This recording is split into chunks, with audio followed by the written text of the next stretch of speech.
Hey there. Hey everyone. How we doing today? Make sure this is all set right. Still getting started. See some people are coming in. Hey all. Ari, VZ Baller, Michael, Savage. Is that Savage or Savage? Right, if it's a Star Wars reference, it would be Savage. Lunatic. So, from Poland. A&R, the Cap guy. Well, I don't know about that, but I enjoy what I do. Sravan, Javier. Thank you guys for coming in. Let me get the link again. Just a moment. There it is. So we have it in the stream. What's up, Adam? Mark? Okay, that's the link. That's the Google Doc we'll be using momentarily. Let's see. Okay, I'm looking at the right camera. Okay, I'm getting better at this. Give people a few more minutes to pop in. What's up, Kevin? Okay, so we can see this. So yeah, it's going to be a busy week, right? We've got the draft on the 18th, which is in 5 days. And I will say right off the top, I'm not a draft expert, and whatever expertise I build up on the draft comes from being around the teams, notably the Lakers and or Clippers, when they go through the draft process. And that involves me being there in person, which obviously we are not. So it is not a usual draft. So I'm not really as up to speed on this draft as I would normally want to be. So I'm just going to wing it and see what happens. So if you want to talk about drafts and some of these players and ask me who should they draft, probably not the right stream for you. But we can talk about the draft, and we can talk about trades and the free agency that's supposed to be starting on the 20th, I believe, as far as communication, right? Teams can reach out and start negotiating, even though, let's be honest, they already have. I'm not going to sugarcoat that. But so then they can talk and then officially talk anyway. And then on the 22nd, I think it is, we get more of that's the signing period. So we do have a moratorium in there. There are a lot of problems, lots and lots of issues, questions. And Savage is saying, when is trade restrictions lifted? That's what he's asking. I'm going to keep checking texts, and I guess y'all check Twitter with me. Maybe it'll come out. I know that they wanted to get this out before the weekend, the union and the league, to give teams the information that they need, because knowing when players opt in is huge. That's going to impact everything. What you can trade at the draft depends on who is opted in. An example would be the Celtics have 3 first-round picks, and they have Gordon Hayward. If he opts out, they can't trade him. So that is going to change where those picks can go. Maybe they trade those 3 picks for 1, or maybe those picks go with Gordon Hayward's salary, that kind of thing. So they can't do that until they know. Similar with the Lakers, Avery Bradley, JaVale McGee, Anthony Davis, KCP, Rajon Rondo. We believe, based on reports, that Rondo, AD, and KCP will opt out. There was a report, I'm not sure who it was from. Maybe it was from Woj or from Shams. One of the big newsbreakers said something along the lines of that Avery's considering changing agents and weighing the option. And we haven't heard anything from JaVale. I would expect he would opt in. VZ Baller asks, when will trades start getting announced? I thought it was supposed to be this week. We're still in a moratorium. We're still frozen, right? There's no transactions. No one's opting in. No one's opting out. We have a long list of players who are non-guaranteed, partially guaranteed. Gosh, it's a mess. Players who were supposed to be guaranteed before the draft, players who were supposed to be guaranteed during the moratorium, and then players who were guaranteed after the moratorium. Where do they all fit in that? Does their guarantee date, if they were in the moratorium, which is July 1st through July the 5th, are they going to be guaranteed on that one day in between the draft? Is that their deadline between the draft? Right, the 19th is what I guess it would be, right? Or no, it would be in their case, it would be the 21st, right? So the 20th is the first day of negotiation, and the 22nd. So I guess if they were July 1st, is that now the 20th? I don't know how they're going to do that. And then options are, generally speaking, with enough time before the end of free agency, but after the draft, so that teams can make those decisions and know who to make restricted, all those kind of things. But that would be the 18th and the 20th. That would only leave the 19th for all those decisions. So they could, and I'm going to check my phone, see if there's any tweets. No. Any texts? No. So there are all these questions about, like, is it just going to be that day, the 19th, all the decisions for all the options? Or are they going to make it before the draft? And if it's before the draft, it changes the calculus, because normally you don't know that information. You could try to get a commitment from a player, but they don't have to give you a commitment, and therefore they can take themselves out of the trade market by not committing. So, excuse me, I don't know the answer there. Get some water real quick. We're starting to get some questions. So we'll go through some questions. And, oh, by the way, that's my wife. I'm going to tell that I got to remind everybody that the music in the beginning is from my wife, Dorothy. That's a new track. She's a music producer. So if you're interested in music, or you're looking to write music, hit me up and let me know. My wife is really, really cool and way more talented than I am. And then my daughter, Juliana, did the opening graphics. So I got to make sure I plug that. I'm glad she called to remind me, even though I'm sure that was another reason. So we'll see. If she calls again, I'll answer it. So let's see. We're going to answer some questions via chat. And then as we get into a question, we'll jump to the spreadsheet. And I'm sure we'll have more to dig in. There's also, we can talk about what the new rules are, what the escrow means. What does that look like? It's a win for the players, if you ask me, but we can get into what it all means. And we touched a little bit on this on previous streams, but we'll dig into it. So let's see. So Javier Martinez asks, what's your feel on that DeMar DeRozan to Lakers rumor? It seems like a leak from the Spurs. Spurs are pretty much a team that doesn't leak much. So I don't know if it came from the Spurs. It could have, certainly, but they're a team that tends to be very tight-lipped with the media. And when they do talk, so for instance, they did talk about Kawhi in kind of negative tone. A lot of that was pretty much on the record. And it wasn't like they were blasting it to, blasting Kawhi, but there were some things that were more publicly and on the record given. So I don't know the answer here as far as where the stuff comes from. I know that the best reporters in the league, they talk to everybody that they can. And so, and I know that teams know where information comes from and how it travels and who to talk to. And if you want to get things out, you talk to Shams, you talk to Woj, you talk to other great reporters, but they tend to get a lot of those. So could the Spurs have leaked that? Sure. Could the Lakers have leaked that? Absolutely. Lakers may be the ones who are pursuing that. I don't know. These are the times where if I talk to someone in the Lakers or around the Lakers, or talk to someone maybe I know at the Spurs, they're all going to be cagey. No one's really going to open up. And most people in the organization don't know. The GM or the top executive or two, maybe they know. Most people don't, and the organizations even don't know. So I take everything with a grain of salt. I'm not really in the rumor chasing business, but I do get some information ahead of time sometimes, usually on the math and salary cap side of things. So I'll break what someone's contract figures are, or if they have an option, or if they have a trade bonus or something like that. But I'm not as much of a chaser of who's going to go where. But I will say that the numbers tell you a lot of what's going to happen. They give you an idea. They set the table. And I think I have a good track record, I would like to say, probably an excellent track record of at least mapping out what's going to happen. And some things surprised me. And certainly, like the Clippers getting Paul George was surprise, shocking. I didn't see that coming. But it makes sense in retrospect. But I knew the Clippers were a possibility for Kawhi. There was only 3 or 4 teams that were really in the running. So let's get back to, we're going to dig deeper. We'll dig deeper into the DeRozan thing. I feel like that is worth bringing up on a spreadsheet and looking at it. But let's go through a couple more of the questions before we zero in on the DeRozan thing, because I have feelings on that. Mostly that I don't like it, like, to be honest, right? So because I don't think he's a great fit. That's just, he's a non-shooter, and I don't like the idea of putting non-shooters with LeBron and AD. And it's not like DeRozan is a lockdown defender.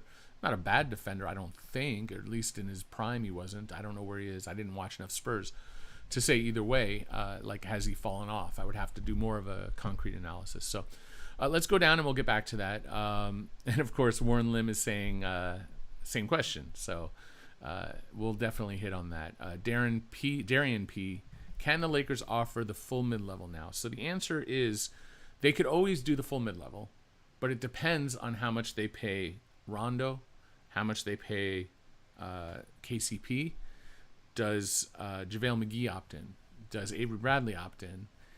And do they trade any of those pieces? Because if you're paying all those players and you're giving a healthy raise to KCP and a healthy raise to Rondo, but really it's in KCP's money, then the answer is going to be no. And so I don't know how big of a priority it is for the Lakers to have that full mid-level.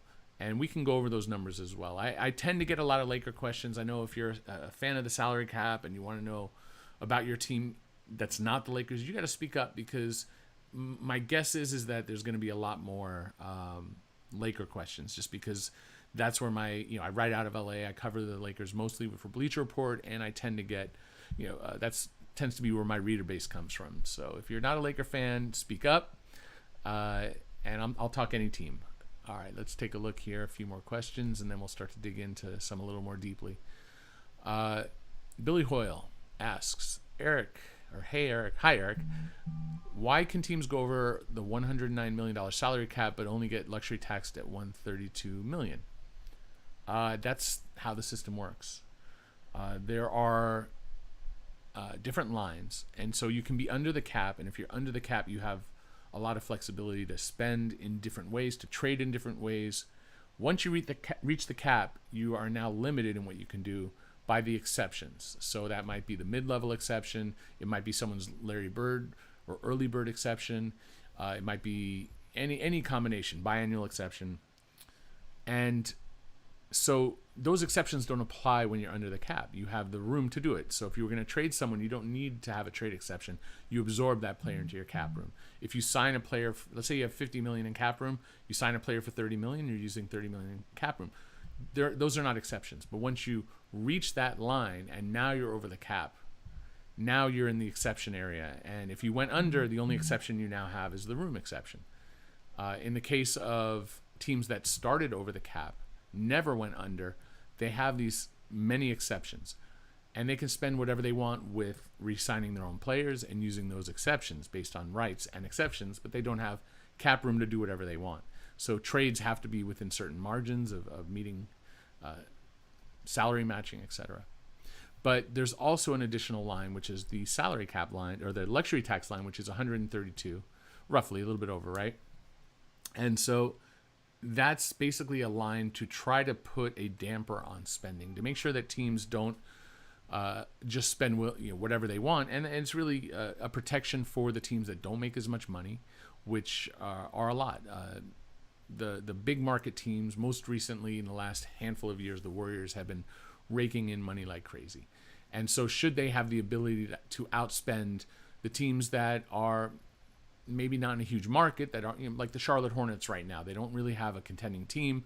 It's not a huge market. It's not a tiny market, but it's not a very big market. And so maybe the Warriors are profiting more and bringing in more money. Should they have the ability to outspend the Hornets or some of these other smaller teams, at least based on market? And the goal is to try to provide some level of equity. So the answer is they can keep spending, but they're going to be penalized. And that's what that line represents, Billy. That $132 million. So some teams will not go over that tax at all. And then we have in another line above that, which is 139 about, and we'll get into that a little bit later, which is the apron, which is a hard limit. So the idea is that if we're going to penalize you if you're a tax team, we're going to take away some of your spending tools. So you can use them, but if you go up to 139 or above, then you can't use certain tools. So we're going to limit your ability to spend. So, Lakers can spend on KCP, give them the max. They can give Rondo $10 million. They can give other players, or you can look at other teams, like a million teams, 30, I guess, that have free agents. They can max out every single one they want and get up to 200 million, some teams. But there's no basketball reason to do that, and they would pay a crap ton of tax. But it's possible. That's kind of the point, is that there's no hard cap in general in basketball, unlike the NFL. But there is a hard cap in circumstance. And that's really what that 132 line is and 139 line is. So I hope that explains it, and we can dig in a little deeper if there are more questions in chat. The next question is Savage. I'm going to stick with the Star Wars pronunciation. I want trades. Where'd it go? I lost it. Wow, a bunch came in. All right. I want trades to be announced because I want to know if the Lakers are keeping their 28th pick. Okay. There are no trades allowed at this time. Hey, what's up, Brian? I see you texting me. Please help me understand the escrow stuff. That's a text from a friend. I will hit you up, Brian, in a minute. We'll get to that. And we'll probably dig into that in the spreadsheet. So, yeah, I understand that you want to know what's going to happen. I think that's part of being a fan of the game and you want to know. In this case, you're probably a fan of the Lakers, and you want to know. Rico Truesdale, the moratorium is not lifted yet. I don't know when it's going to be lifted. I started out the stream saying that I don't know. And if any of you see it on Twitter, because it could happen, I think they want to get it done before the weekend. So I hope this is Friday if you're watching later. I'll peek here. I don't see any texts. I've told some people to text me if it comes through. No one's tweeted it. So I'm going to rely on you folk that if you see a tweet, because it's hard for me to do all this and also check through Twitter. So, all right, we're going to jump through and we'll dig into the spreadsheets in a minute. But I see here, VZ Baller Man says, do you think there are trades that have already happened? I kind of doubt that teams are scrambling to make trades after having months. So that's a good question. Do I think, well, there are no trades that have happened. So the answer is no if I take it literally to what you're saying. But if we take it less literally, are trades agreed to? I would say there are probably trades tentatively agreed to already. Big trades, probably not. If teams usually work out or include players or their agents rather on some level in those conversations. Not always. Certainly, maybe not even half the time. I don't know the percentage, but there's a certain number of, and agents are very much leakers because they aren't beholden to the rules that teams are. But then there are also plenty of people in teams who leak as well. They can't do it on the record. So, do I think there are some trades that are agreed to? Probably on some level. Were they agreed to before the salary cap rules in general, the escrow, all that stuff was released? No. I mean, it's very hard to make trades when you don't know what the cap's going to be, what the future is going to look like. So I would say there are probably trades that are tentatively agreed to, but that are not agreed to, that will be agreed to soon.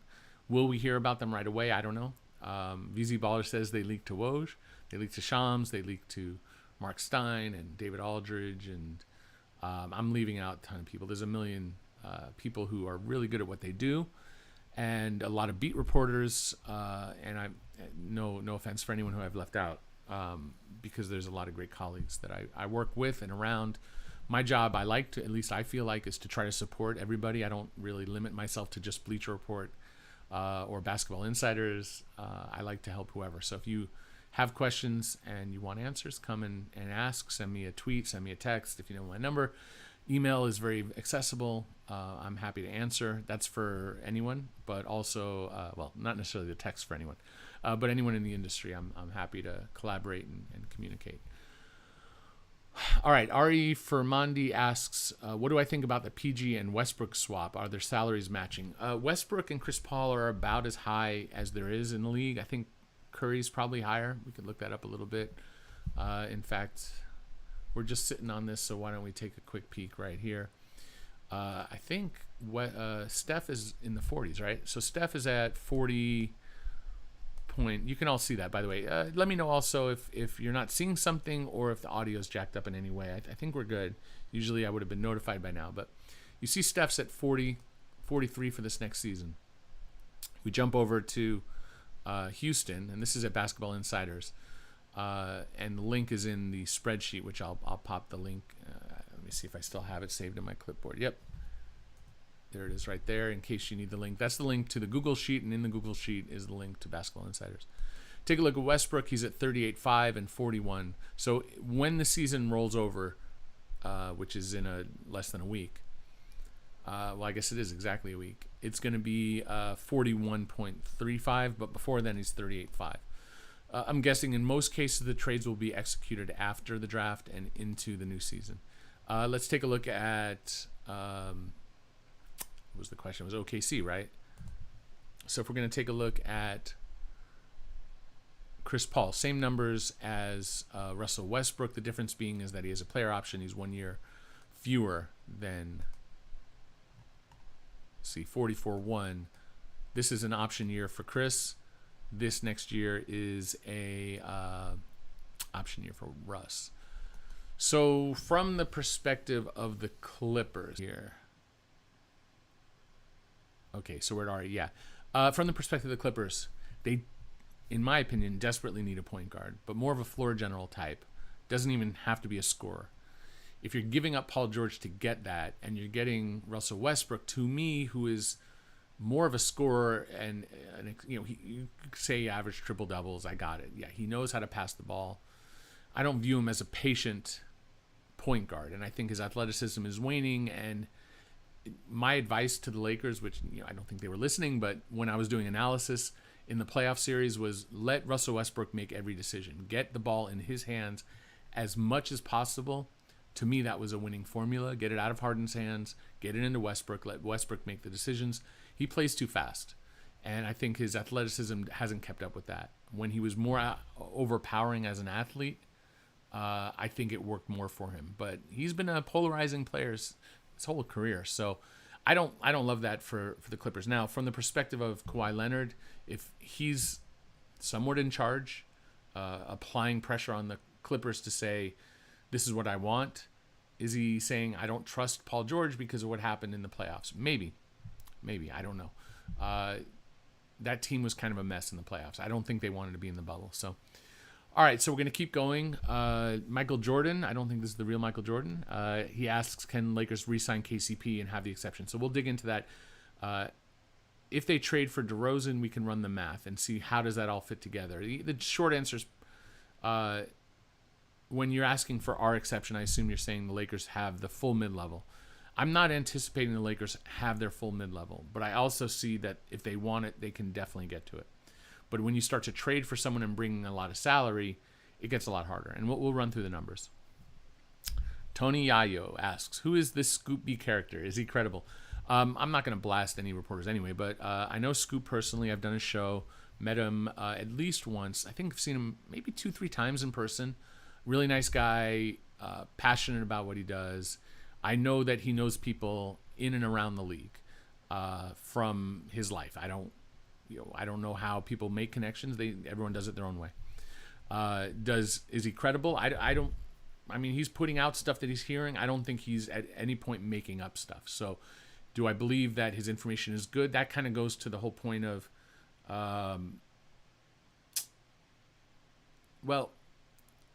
what information are you? What's the source of that information? Where are you getting it from? Are you getting it from the general manager? Are you getting it from someone in the organization? Are you getting it from an agent? The kind of point is most rumors that you hear are not credible. I tend to give a little bit more leeway to or credibility to what Shams and Woj do because I know that the top executives tend to talk to them more than others. There are people who I've known in this industry for longer than Scoop who I just know their track record a little better. So I look at what he says and I keep it in mind. And all rumors, I keep in mind. That's all. Whatever happens, happens. If it matches what the rumors were, great. As trades are finished and we move on from it, the further we get, the more people are willing to talk in the industry about what happened. When it's raw, they don't. You're not going to get some cases, certainly, sure. But in a lot of cases, you're not going to get loose lips. It's just they're going to be tight on information. And so from that point of view, if someone like Scoop is putting Scoop B is putting something up there, I keep notes. I'm really good at keeping notes and going back and later and evaluating. So I'm not going to say that he's right or wrong. There's no information that I can make that basis on. But I know that he's a good dude. I've met him in person. I've done a show. And I know for a fact, because I know some of the people that he knows some people. You know what I mean? So is the rumor credible? I don't know. Is it a possibility? I don't know. Is he running with something? Is he responsible? I don't know. And are the sources that he's talking to responsible? Because he could be verbatim writing what someone told him who is in an organization or around an organization or in an agency or something like that. So that's kind of my take on not just Scoop, but on all these rumors as they happen. Like I said, if someone's hitting up Woj or Shams, they tend to be higher up in the in the list of folks. That's my doorbell. I think my wife's home. So, all right, we're gonna keep going. I'm gonna try to get to what Brian asked about the escrow, and we're gonna look into DeMar DeRozan. We're gonna look at the Lakers in general because that seems to be where the chat's going on their exception. So those are the 3 bookmarks. You might have to remind me as we go. And then, so we're going to go through the rest of this chat. I think I'm almost caught up. I think, yeah, we are, or close to it. So let's see here. Has the league said anything about contract guarantee dates? Those are the same thing. Michael Ladakis maybe. He's asking about the Knicks, who have a ton of players who are, let's pull them up real quick. The Knicks right here. Knicks are fascinating to me because they can stay over the cap, they can go under, they can make trades. Each of these players, Taj, Alfred, make sure you can see that. Wayne Ellington, I know from the Laker days. Reggie, I know from the Laker days. Both really nice guys. Are all basically $1 million guaranteed. So that's a lot of money, right? That's almost 10, 8, 8, and 4. So that's 16, call it 26, 30, a little over 30 million. Plus they have the option on Portis, so 40, 50 million, in the neighborhood of 50 million. It's a lot of money that they can opt in or guarantee. And so, no, we don't know the deadlines yet. They're all the same negotiation between the league and the union. I'm sure that the negotiation part is probably over, but now it's more like just filling in the blanks and looking at each case. VZ Baller is blasting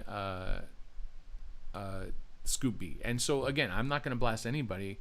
And if you notice, his original tweet said 2023, and then he revised it and said 2022. So there's a Stepien rule issue. It's important to know before you discount anybody because of a minor detail. Most of the leaks that come out are not to someone like myself, who's not that I'm infallible. I'm capable of mistake as well. But at least I know what to check. I don't know if Scoopy even knows how well he knows the cap. I don't know. But if we take a look here at the Rockets, this is the issue with the Stepien rule. So this is the Thunder can swap the lower of the 76. That doesn't really matter, I don't think. Let me see. The Oklahoma can swap the lower of the 76ers of their own pick with the Rockets. Right, so that's a swap. So the Rockets will have a pick, whether it's their own or the Thunder. So they can trade 2021. Although, do they have a pick in this draft? None. So they can't trade their 2020 pick yet until after the draft. Well, they don't have it. Sorry. They can't trade their 2021 pick is what I'm saying. They don't have 2020. And so they can't trade 2021 until after the draft. No problem. They can agree to trade it on the day of the draft.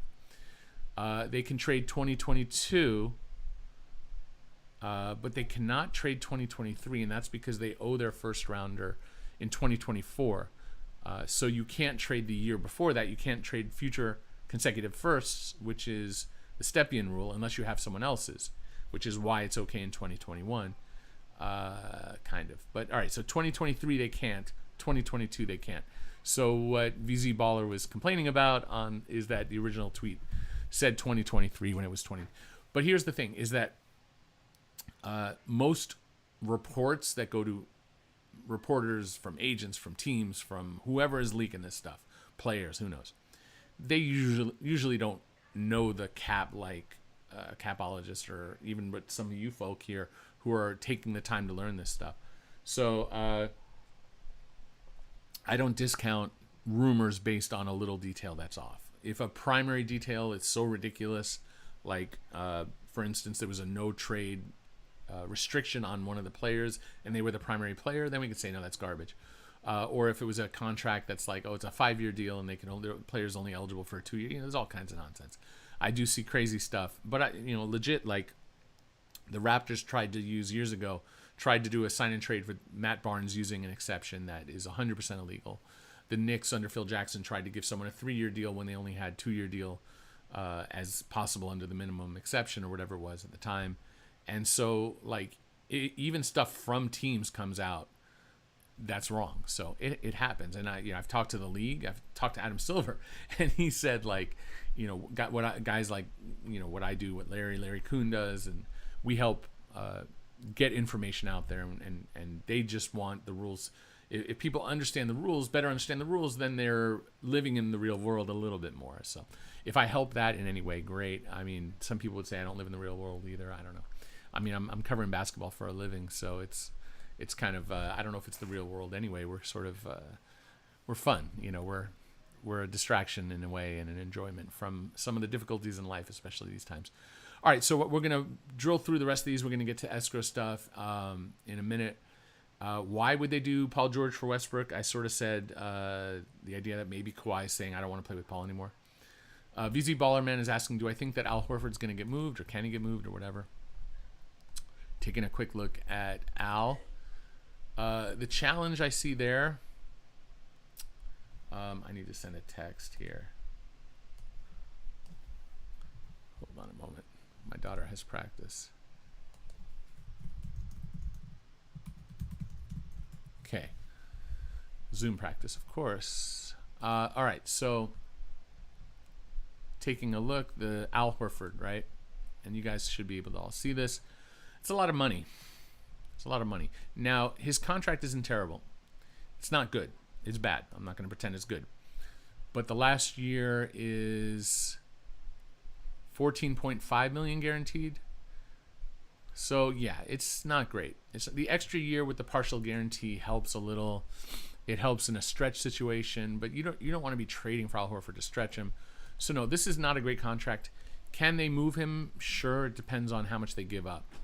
Are you giving up picks, young players? They don't really have a lot of young players. Is it, I know that Thibault, if I'm saying that correctly, is a nice young player. Korkmaz is a nice young player. Shake Milton's a nice young player. Norvel Pell is, prospect. Obviously, Ben Simmons is a nice player. If they're doing anything gigantic with Joel Embiid, if they're trading Josh Richardson, Tobias is a tough number too. It's a tough number. They don't. I didn't like their summer last summer, and I said it at the time. And I was on air with NBA TV, and we were talking about Al Horford. I was saying I didn't like that money. I was saying I didn't like the Tobias Harris money, especially the Tobias Harris money. That's a lot. I think he's really, really good, but he should be in the 20 range. I mean, really, value-wise, he's 18 to 22. I view him as just a nice scorer, reasonable defender anyway, but that's off topic. Let's keep going here. Dean Garg asks, hi, it seems DeRozan is paid too much for us. Just send Green and Kuz. What do you think? Assume you mean the Lakers. I don't, it doesn't matter how much the guy's paid. If the Lakers can acquire him, they can't just send Green and Kuzma, they have to send someone else, and we'll tackle that in a bit. I don't like the fit. So what he's paid doesn't matter. I don't care what he's paid. I'm not paying the bills. But if he's not the right fit, to me, he's not. But I didn't know if Dwight Howard would work. I was concerned about that. I didn't mind the Danny Green fit and keeping KCP. Avery, I understood. There were moves that they made this last summer. I was like, okay, some of them were a little strange, and they proved to be good. So I'm not going to hate on their decisions because they don't line up with what I see. And whatever the team does, I do give my opinion, and then I wait and see, and then I acknowledge if I'm right or wrong. So maybe they see something I don't. VZ Ballerman, thanks for all the questions. Is it illegal to use a trade exception as part of a trade, but you would use it in two separate transactions at the same time with the same team? No, I mean, in theory, that would not be a problem. Okay, so let's say you have one trade exception for $20 million, and you take in one player for 5 and another for 7, and you still have a remainder.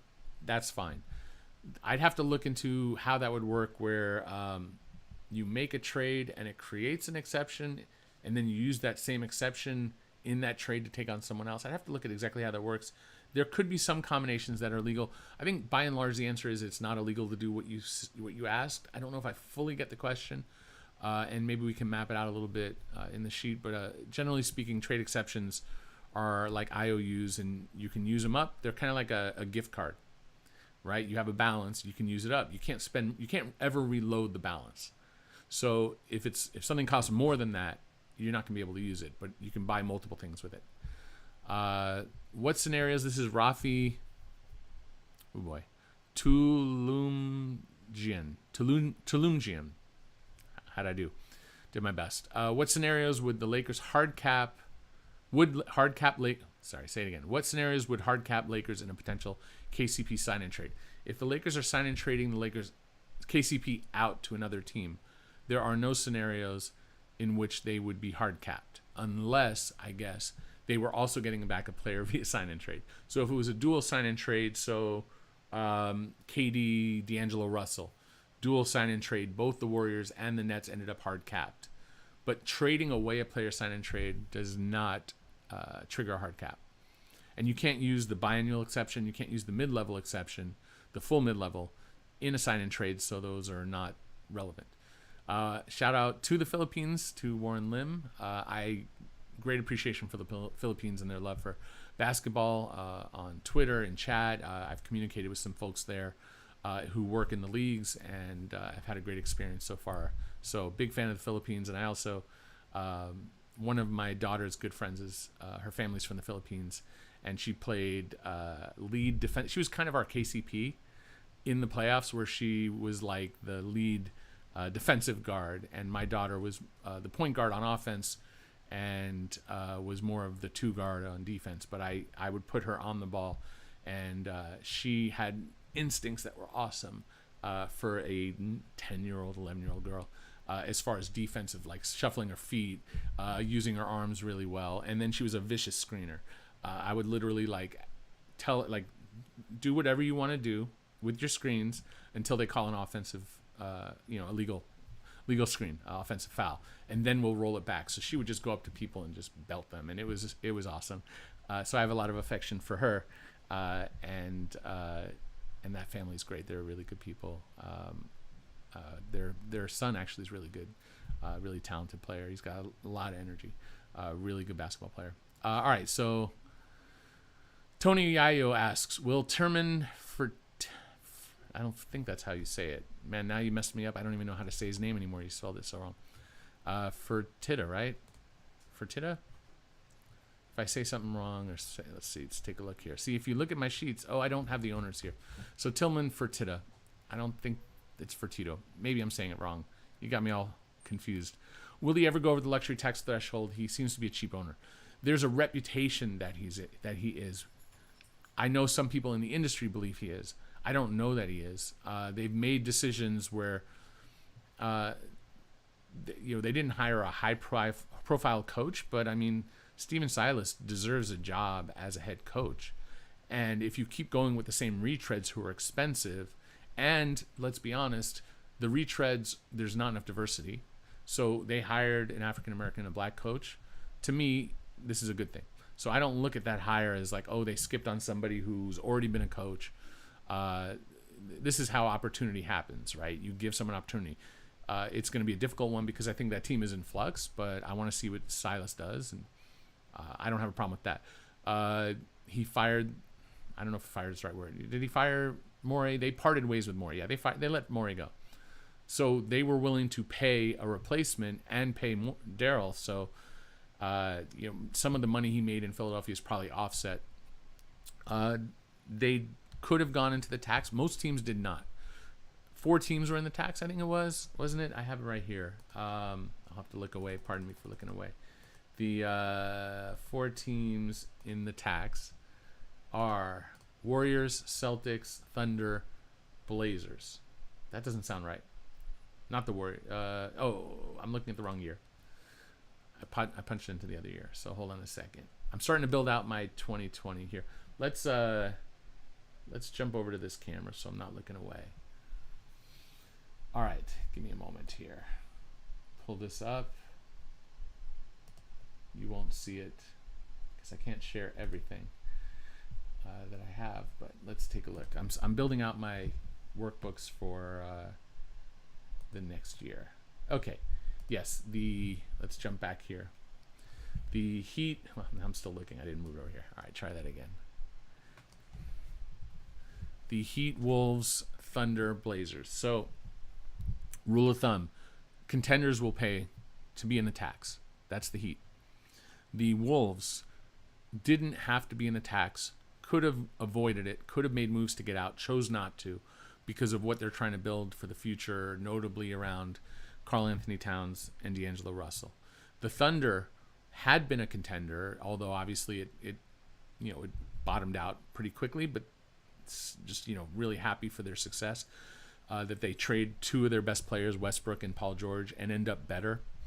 And we'll see what they do. That's a huge question this year. They had easy opportunity to get under the tax. All they had to do was find a suitor.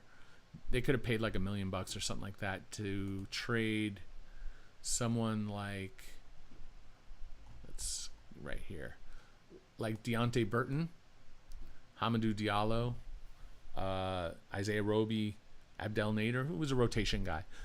They could have gotten out of players. They could have tried to do buyouts. They could have found ways to get under, but they didn't, and they're a repeater. So again, we have a team that isn't a contender. We have the Wolves, a team that's not a contender, and they were paying tax. And then the Blazers have always sort of been on the border of, they're trying to win. They've got an expensive team, and I really think the reason why they ended up in the tax, and I'd have to look at it historically to track them, but really, I think a big part of why they're in the tax is because Nurkic got hurt, and that kind of opened up the door for bringing in Whiteside to kind of hold them where they needed to be, and then they spent on Carmelo to try to get to the next level. You go through all the facts, and okay, fine, they went into the tax. Are we going to blame the Rockets for not going in? I don't see it. I don't look at them and say they were cheap. They spent $129 million, which is right under the tax, more or less. And they made decisions based on what Daryl Morey wanted to do. And I'm sure there are things that Morey would tell us that he wasn't. Maybe there were things that got in the way because of money. Maybe their owner got in the way. I will say that when they had Chris Paul expected a certain thing as far as money, and they pretty much delivered that. And we looked at the Chris Paul contract already. We can jump back to it. He's making all this money because Tillman paid it to him, which was really honoring more or less, not a verbal, not an official agreement, but the spirit of what the previous owner had more or less promised Chris Paul. So there is a reputation that he's cheap. I'm not going to pretend that reputation doesn't exist. Do I know it to be true? We're going to have to wait and see. But at this point, luxury tax, if will the Rockets go over the tax? Who is it that they would pay to go over? Austin Rivers, Ben McLemore. There's no one really on their roster for them to keep that would trigger them to really spend a lot. But they might just get there organically because they're at about $132 million. You can argue it, but we'll see if they make trades. They may be a tax team, or they may toe the line, and these are the questions that we'll find out soon enough. So Michael Ladakis, I think it is. Oh, you're welcome, Billy. Thank you. I've read some articles saying that the Knicks may seek to take on an undesirable salary. Who falls in line with that? Like Chris Paul. So what I understand the Knicks want to do is that they want to build up a culture so that when the time comes, they can go after a couple of stars and create a desirable situation. One answer could be getting Chris Paul so that other star has somebody who is an adult, a leader. We saw how good the Thunder were. So I get it if they go Chris Paul. Russ, to me, doesn't fit that personally. I think they're going to consider it. I don't think they'll do it, or rather, I don't think they should do it. Adding Al Horford does nothing. Good character guy, doesn't help them on the court at this point. Tobias Harris, way too expensive, not a lead guy. Kevin Love, late in his career, needs to be on a contender. Someone could argue Wiggins because they think he'll be more than what he's been so far. I don't see it. they could be highly, highly, highly paid in resources, picks, and whatnot by the Warriors to get something done. For instance, if Giannis were to come and say, I want to leave and I want to go to the Warriors, and the Bucks say, okay, we'll trade you, by taking Wiggins, they would make that work, and they could get a lot of compensation for it, both from both teams, really. I don't think it's going to happen. Something to throw out there. So to me, patience and taking back contracts for teams that want to spend. So it would be more like, I think it'd be more like, James Johnson of the Wolves, where the Wolves have, some trade and they need to move Johnson as that, and an expiring contract that's not egregious. That to me is closer than, all these contracts you listed are so long that might not work. But I could at least argue I could talk myself into Chris Paul for the Knicks. I'd have trouble with the others. And I might have missed. Someone says I missed a question from Kevin Bruce. Did I? Scrolling up, Kevin Bruce says, that's all I have. Am I missing it? Maybe I haven't gotten to it yet. There it is. Okay, yeah. Where does the luxury tax go? Okay, yeah, I did miss that. Thank you. Where does the luxury tax go? Okay, so good news. I talked to Larry Kuhn, who is a good friend of mine, and he gave me the green light to show his FAQ on the chat, on the stream. So this is Larry's. I would not. I'm not going to show someone's private, copywritten material without their permission. So I can't pull up the Athletic, which is paid content, and show an article from there. But Larry gave me the green light. So first of all, recommend this class. I'm not paid to advertise it. I did help him prepare some of it, and it's a very in-depth course on how to learn the CBA. Now I also tutor privately, and if you want to do the class, that's a great way to do it as well. If you want to do tutoring, that's more of a hands-on manipulation of the numbers and work with me directly. If you do both, that's the best. Obviously, I would prefer working with me because I need to pay the bills. But on top of that, definitely check out Larry's class because it's awesome. So let's see if I can find it. What is the escrow system? There it is. Who pays it? Let's see. Here's number 19. Okay, you should be able to see that. This is really, I don't want to say Bible, but this is like your Cliff Notes. I don't know if Cliff Notes exist anymore, but when I grew up, you were assigned to read a book for English class, and maybe you didn't read it, and you got the Cliff Notes, which is like a small summary of it that talks about all the themes and the characters and all that. It wasn't cheating, but it was kind of cheating. And I did if my kids are listening, I never looked at Cliff Notes. But anyway, where does the escrow and luxury tax money go? So under this section here, right here, up to 50% of the tax money may be given to non-tax paying teams.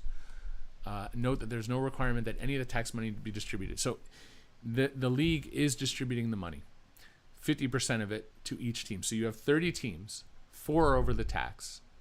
And I might be able to break out the numbers more concretely a little bit later. 26 are going to get that money, and it's going to be divided by a certain amount, 1/26 of half of the tax money. The other half is going to go to the NBA, the league itself. They're going to use it for league purposes. Now, they could distribute it technically to the teams as well. It could go into things like revenue sharing, things like that.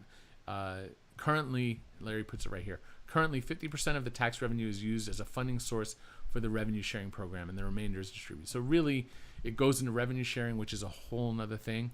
And it's how teams, the smaller team, bigger teams, bigger market teams, or bigger TV deal teams are sharing money with the teams that don't make as much. And it's a way of balancing. And it came in at a higher level around 2017, the most current CBA. Or actually, I think it came into effect even earlier. I think it came in at the 2000 and, what year is that? 2011 CBA? I think that's when we actually got more revenue sharing. Because basically the players were asked to go from 57% to 50%, and part of their argument was there's not enough revenue sharing, so you have to bear the burden to make it whole, and it was a lot of compromise at the time. So check out Larry's FAQ. It's question number 19, and if you want to learn more about what luxury tax is in general, question number 18. All right, so that should answer Kevin Bruce. Gonna keep going, trying to catch up on to where we are with the chat. So we all good? Let's see. We all can't type all of a sudden. We all here? Everything good? Just give me a thumbs up to let me know that chat's working. There's no noise issues. There's nothing funky going on. Make sure I'm not talking to myself, which is possible. We'll give it a moment.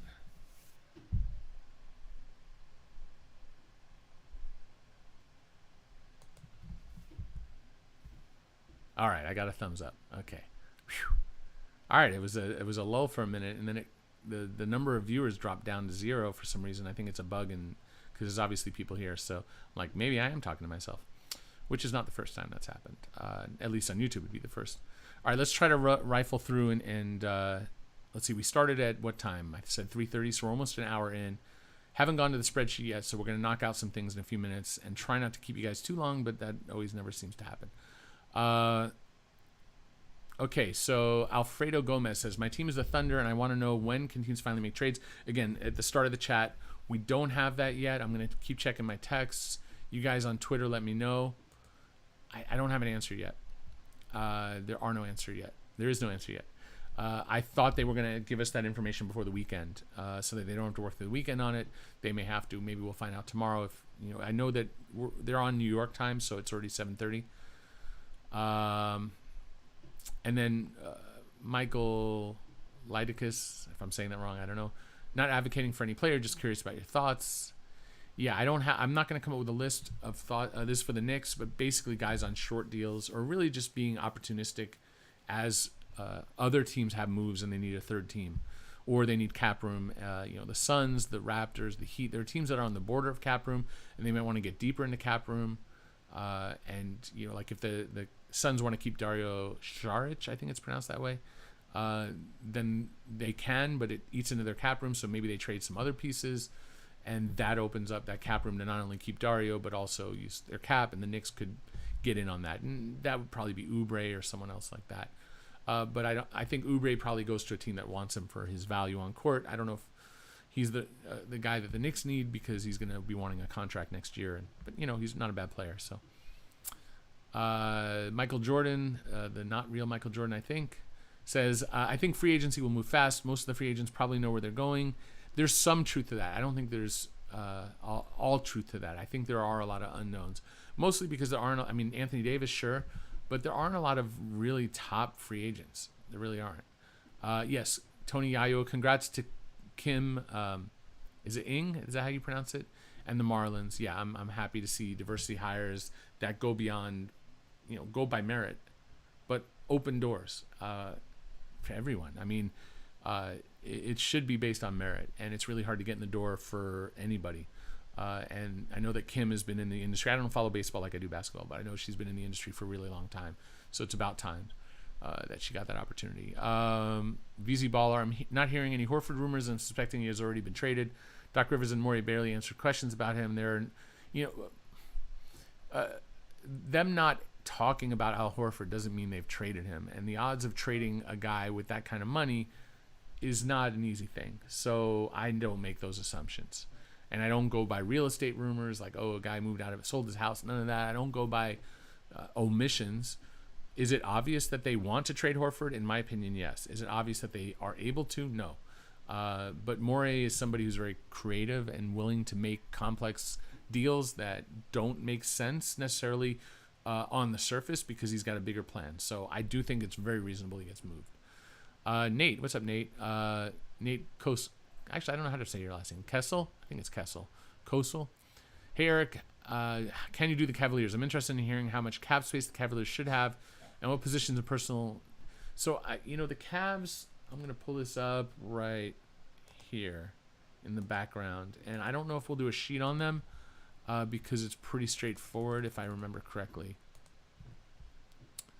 And actually what we can do is we can jump over to this screen here. Let's jump over now. Oops. And what we'll do is we'll bring this up. And we're not going to really spend much time on the Cavs. Let me copy and paste this. Because this is pretty much what I see happening.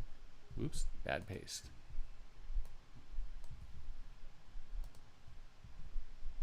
Okay, so these are the Cavs. So now I'm in our Excel sheet or our Google sheet.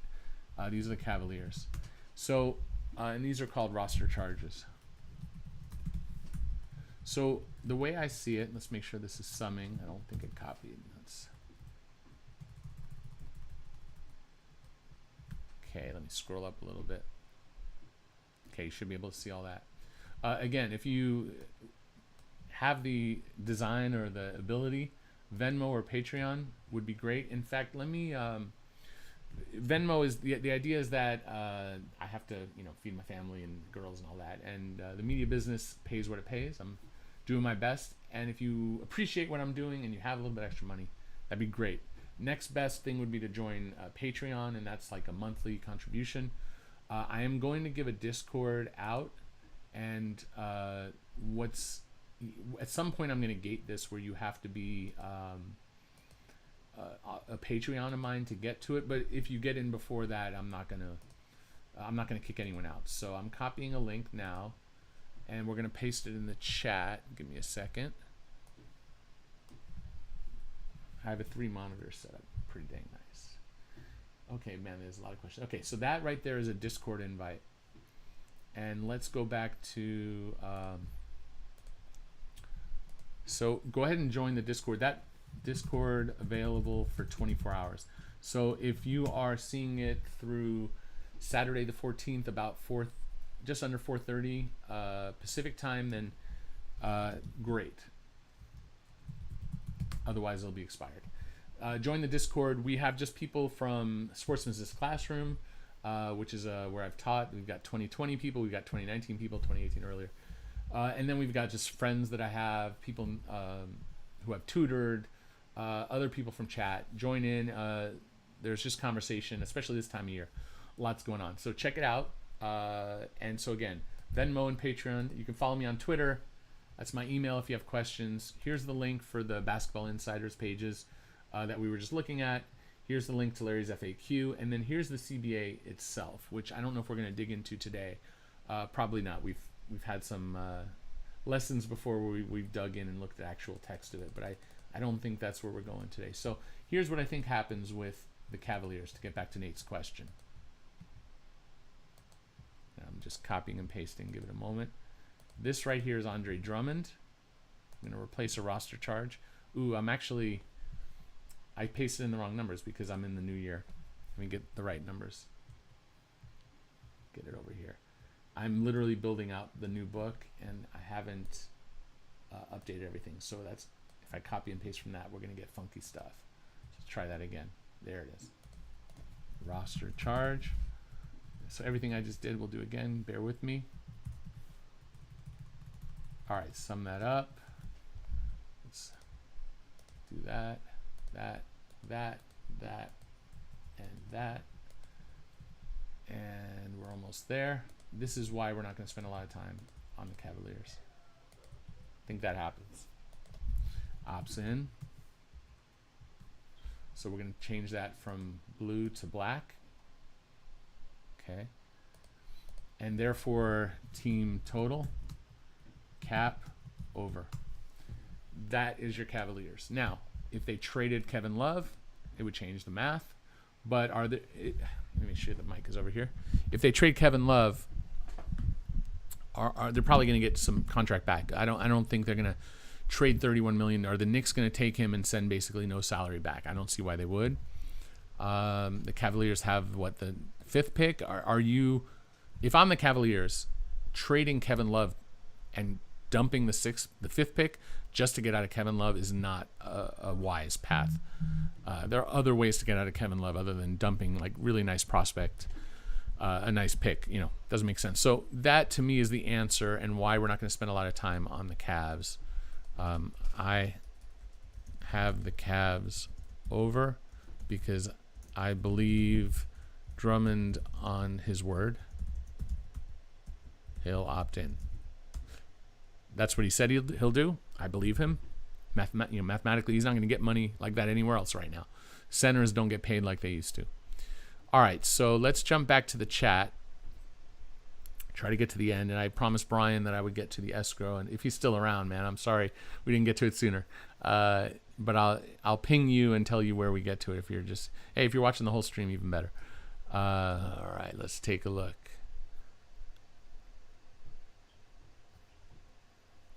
Where were we? So congrats, Horford, Cavaliers. Okay, Wes Wood asks, Simmons has to be the best individual piece the Rockets can get in any return package for Harden, right? I don't know. I don't know what the return for Harden is. Simmons, the problem with him is obviously the knee injury, how healthy, and the fact that he can't shoot is concerning, but he's really, really, really good. He's a very good defender. He's a dynamic point guard, and he's similar to LeBron, except LeBron can shoot now. When LeBron came in, he couldn't shoot that well. But he was more willing to try, and Simmons is not. So there are some issues. I haven't gone through the list of possibilities. I would need to know where the Rockets are going. I think Simmons is a good building piece for the Rockets. If they could get Simmons for Harden, I think that's a good starting point. Maybe get Josh Richardson too. I don't know. We could talk about it. That's a tough one. I don't know the best, but if that is the best, I'd have to look at it. But I like Ben Simmons a lot. All right, Garrett Nordyke asks, "What's up, Eric? Tuning in a little late. Glad I caught this." Yep, I'm glad you caught it too. Thank you, everyone. Everyone who's here, thank you. People are coming and going. Spread the word. I need to see what kind of views I can get so I can get this thing eventually monetized. Getting there, seeing what kind of money it can bring in. At this point, I'm still not at the monetization point, which has to be 4,000 viewable hours. So everything that you guys are doing is helping me, so I very much appreciate it. Garrett is on Module 5 of Larry's course. Yeah, awesome. I essentially took it before it was released. I went through every video to help error check and go through. I did some annotations and things for Larry. So I've seen the course and it's awesome.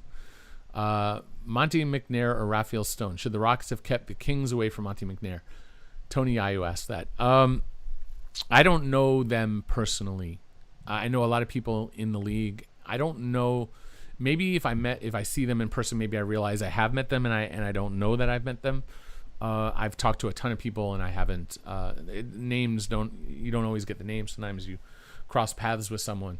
But they're both well respected on what they've done under Daryl, because Daryl's tenure is generally well respected around the league, even though you can argue that he definitely did too many things and treated players a little bit too much like assets and over traded and left the team in kind of a rough spot. But I'm happy for both executives to get the promotion, a chance to run organizations, and if they are interested in help, I am absolutely open. Would happy to work for a team and consult or work. I'd give up the media thing in the right situation.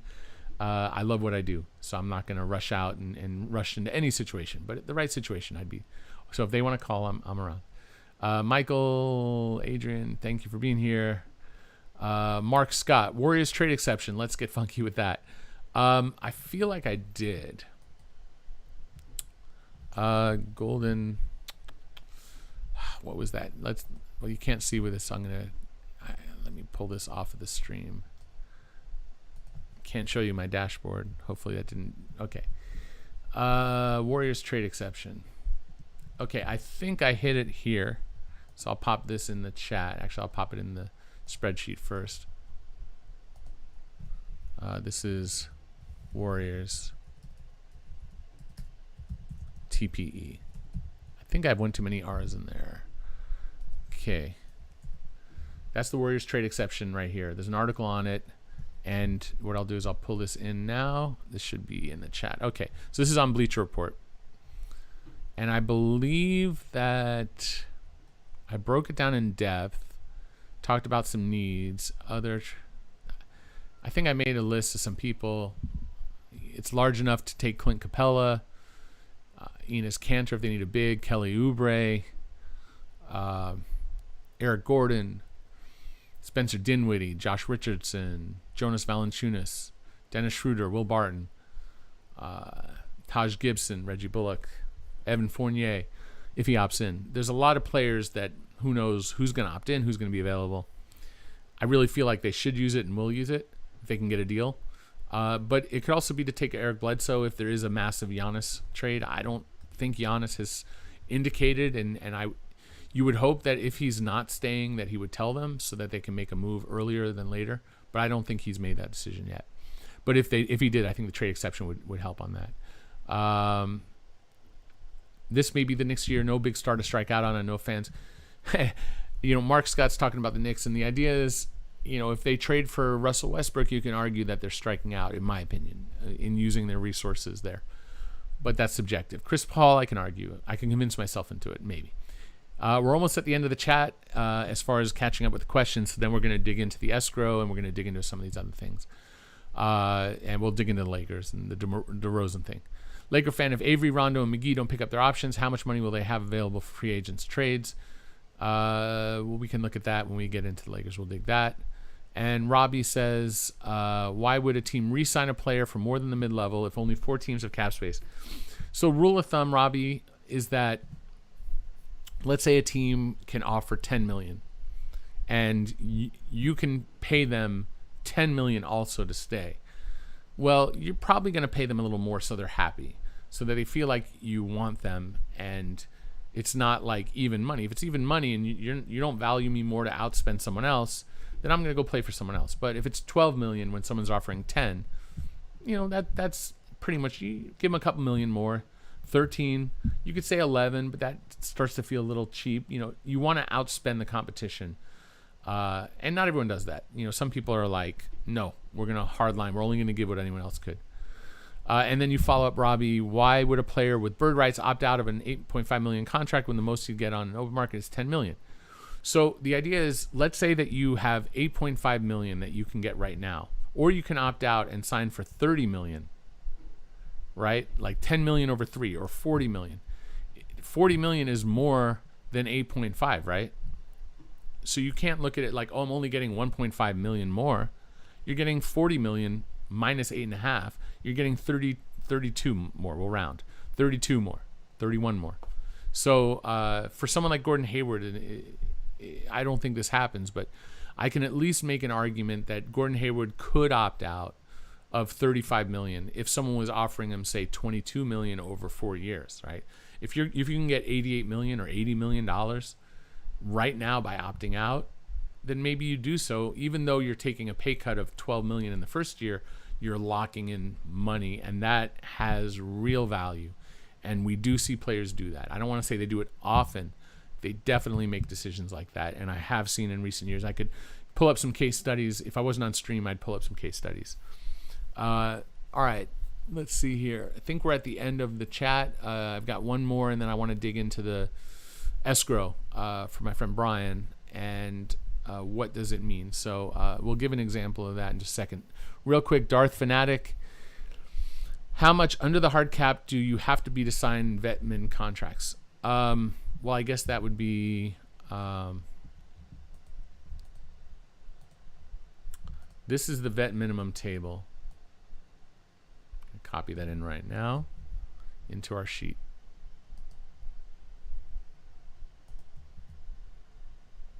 Okay, this is the vet min table. So it's not 100% clear. The answer would be most of the time 1.620564, because you can't go over the hard cap, you can't go over the apron. So you could sign a vet minimum. You have to have the room to do so at this amount. So you if you sign, and this is on a 1-year deal, let's say you sign like Dwight Howard is at this amount right now. If they sign him to another 1 year at this amount, he only counts as 1.6. There's a general rule where if you're on a 1-year deal and you're a vet at anything above 2, you're going to get paid your money, but the league's going to reimburse the team for the difference between your salary and the 2-year vet min, and the cap hit is going to be that 2-year vet min. So, for instance, Dwight Howard this year was 2.5, 2.6. He hit the books of the Lakers at 1.6, still got his money, and they got reimbursed for it. And it's really incentive to make sure that older players aren't replaced by younger players. With that in mind, you say, well, why don't they, wouldn't it be 900,000, 898? And the answer is kind of. So, like, you're asking me what would be the lowest that a team could, the closest that they could be to that tax line, the apron line. and still pay for a free agent, you could say, well, what about a rookie at 8'9", 8'3", 10? The answer is yes and no. If they're a second rounder, yes. If they're your second rounder, it's your second rounder. If it's not, the league will actually bump it up to this number in the tax calculation, because they don't want to disincentivize teams from signing veterans. So obviously, if you're signing your draft pick, that's fine. You're signing your draft pick. You're not going out of your way to avoid signing a veteran to sign one of the guys you drafted. Obviously, you drafted the player you want. The assumption is you want that player. But if you're going to go, instead of signing Dwight Howard, in this example, you go sign some rookie because you are dealing with the hard cap, and they're going to push up that number in the tax to that 1.6.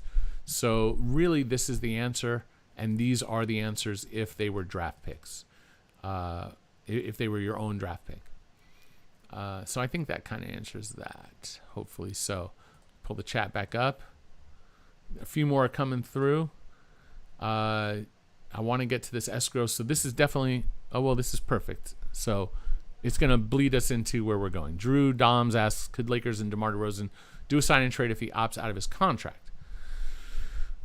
Well, I mean, kind of. Like, how low are you talking? Or is DeMar DeRozan taking... Because the same issue that we have with the Lakers and a hard cap when it comes to using their full mid-level is the same issue you would have with DeRozan. If he's coming for the minimum, well, maybe. But realistically, I'm going to say no to that. But it's not a straight no. There's never a straight no in this business, it seems. Let's talk about the escrow real quick. So let's go with Steph, because he is... Did I paste it in here? We can go with Kevin Love. He's a big number. Actually, that's for a future season, so that doesn't work. Let's go back to my first thought, which was Steph. We can go with a big player. All right, so we're talking escrow right now. Whoops. Did I just shut the... I think I shut the sheet. Lovely. Give me a second to get it back. I'll get it from here. Just a moment. There it is. Okay, try that again.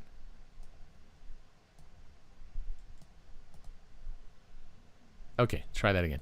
All right, so this is, we're talking escrow. Scroll up a little bit. Okay, so the issue here with the escrow, the way it normally works is that, so we have a 50-50 split, roughly, in the NBA of basketball-related income, BRI, okay? And so it's technically 49 to 51%. This year, it was 51%. So the split was actually higher than usual. But let's call it 50-50. And we're going to simplify some of this. The way it works is that the league withholds 10% of a player's checks all year. Well, not all year. It's 20% for the first 6 months. But it's 10% on their total salary. And the idea is that at the end, when you get to June, and you're doing all the books, you see, okay, did the players get their 50%? 51, 49, 50%, their half. If they did, everything's perfect, take your 10% back. If not, we're going to keep some. Well, if not, if they didn't get their full amount, they're going to get all their money back, and then there are going to be other mechanisms to change the cap to try to fix that. And then if the players got paid too much, the league is going to keep some of it. So what happens under normal circumstances for Steph Curry would be, let's move this over here.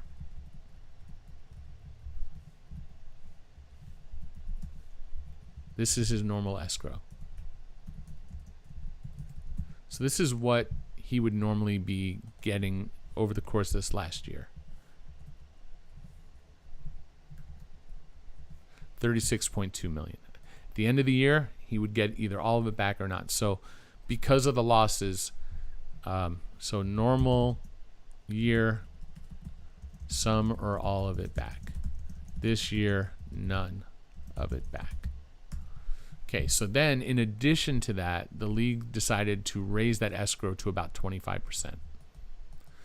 This was in agreement with the players, and it was to offset the losses in BRI, of which it dropped significantly this year. So it went down. They had a 25% escrow.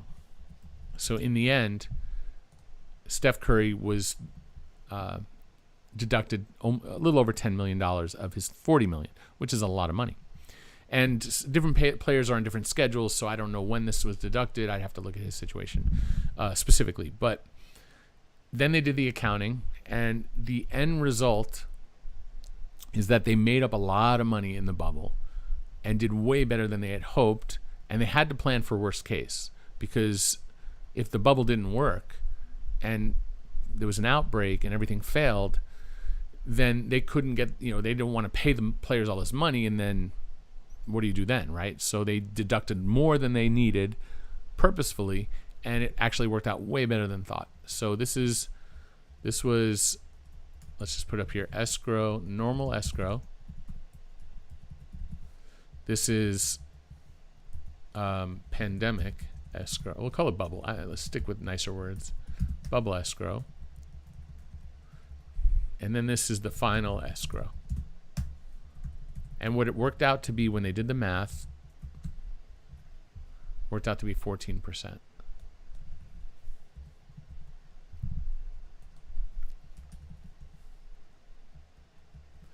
And so this is final Curry earnings. Obviously, he makes more from, with Under Armour and stuff like that. So this is his salary on the books. Escrow actually kept. And then this is final earnings. And obviously he'll pay taxes, agent fees, federal taxes, state taxes, whatever, pension. I don't know how much comes out. I haven't seen his stub. Those are hard to get. I'm not getting player pay stubs. I have seen one or two before, but those are really hard to get. You can imagine that agents are not generally willing to give the media a player's paycheck stub. I think that's fair. I can ask, but if someone refuses, I'm not bitter. I mean, that's kind of asking a little bit beyond what is probably the right, but beyond the pale. But I would love to see it so I can better understand exactly how they break things down. So there you have it. That's the escrow. So now what does it mean for the future, right? So the future, and this was a huge thing, 20% for this year. This is why we have games by Christmas, because they worked it out as such so that the players, instead of having to give up however much, let's say that the drop in income is 40% on the year, then the players would have to, can't type all of a sudden, would have to give up about 40%. So could you imagine a 40% escrow? And let's say that this is what the math dictates. If they went straight by the books and there was a 40% drop without fans during 2020-21. So you could see why Steph Curry would not be happy, right? Giving up that amount of money. So what they agreed to do, which is why I think the players accepted an earlier start date, is they're going to do 18 to 20%. Well, it's going to be 20% this year. Pretty sure. I have to double check that, but we'll call it 20%. So let's just copy this. So it's still going to be a lot. There's no way around it being a lot because that's just the nature of where we're at, right? Equals this times 0.2. So this is going to be his 2020, 2021 escrow, what he'll net. So that's a lot of money. He gave up 5.6 this year, and actually we need to bump up his salary now. So let's he's making more this year. So let's be consistent. So he's giving up, instead of the 17 that he would give up, he's going to give up 8.6 this year. Then if we take a look at the next year, Now, there's a chance that income could just jump so high that these things aren't needed, but I don't think anyone should assume that at this point. This is Steph 2021-22, the next year. There's going to probably be another 20% escrow.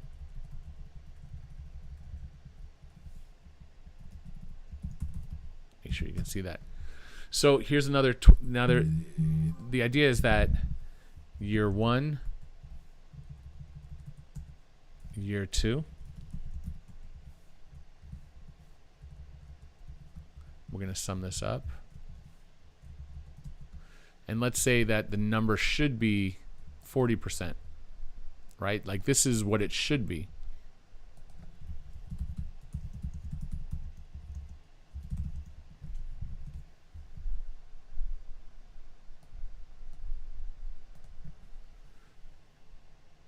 $17202,545. These are the losses that the league took. We're using a 40% loss. Make sure you can see that. Okay.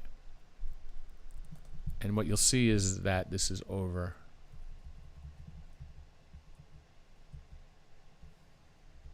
Let's actually do it this way.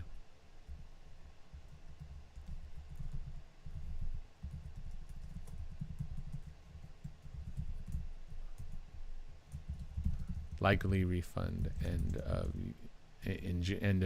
of year. Resolved in June. Okay, so what we're seeing here is in the case of Steph Curry, let's say that this is how much he's making. This is how much 40% of what it should be, because there's a loss. They should be deducting 40% of his check. However, they're not going to because of the deal they made. They're only going to do 20%. So 8.6. Then for him the next year, 20%.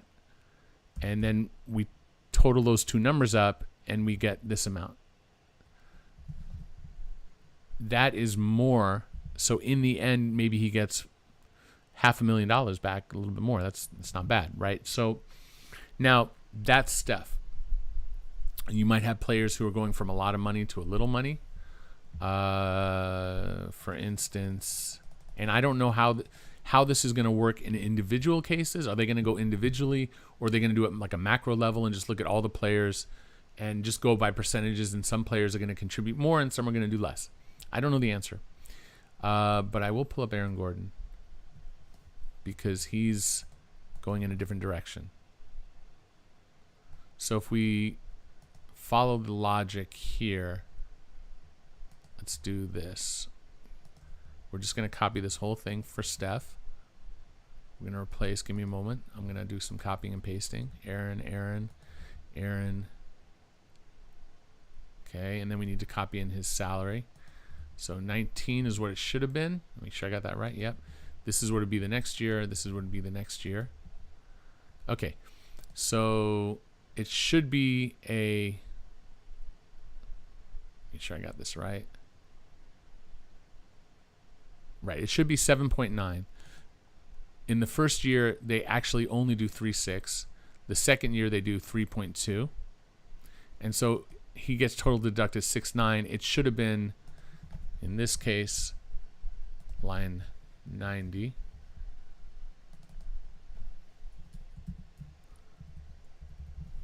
Shortage.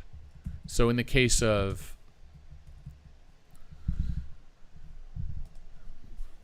bleed over to the next year, it would be resolved in June. So in theory, Steph Curry will have paid more than he should. Aaron Gordon will pay less. So my question is, and I don't know the answer yet, but I kind of think they're going to do, they'll likely do it macro level. All the players' earnings, all the players' escrow in 2021 plus 2021 plus 22.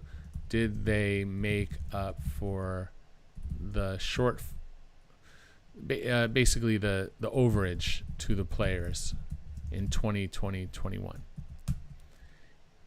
If so, groovy if they if the players got are due a refund, they'll get it. But as a group, probably not broken individually, but maybe, because they do keep track of this stuff. So maybe case by case, or maybe the whole group gets a percent back. I'm assuming the latter.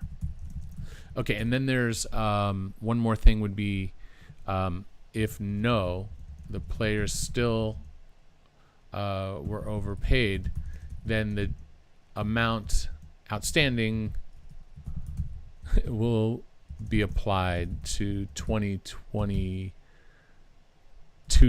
right? That's where we are, right? Yeah. Fix that up here. 2020, that should be a dash. Okay. 2023. So it'll be applied at a max of 20%, but probably 2 to 5%. Who knows? Guessing. So the so it'd be 2 or 5% more than the baseline 10%. So it'll be 10. It will at a minimum be 10%, max 20%. I'm guessing if it's 40%, that if we're short, it's in the 2 to 5% range. These are my initial thoughts and projections. Who knows where the heck it goes? So that's the answer to escrow. That was for Brian. And hit me up with another text if you're still paying attention.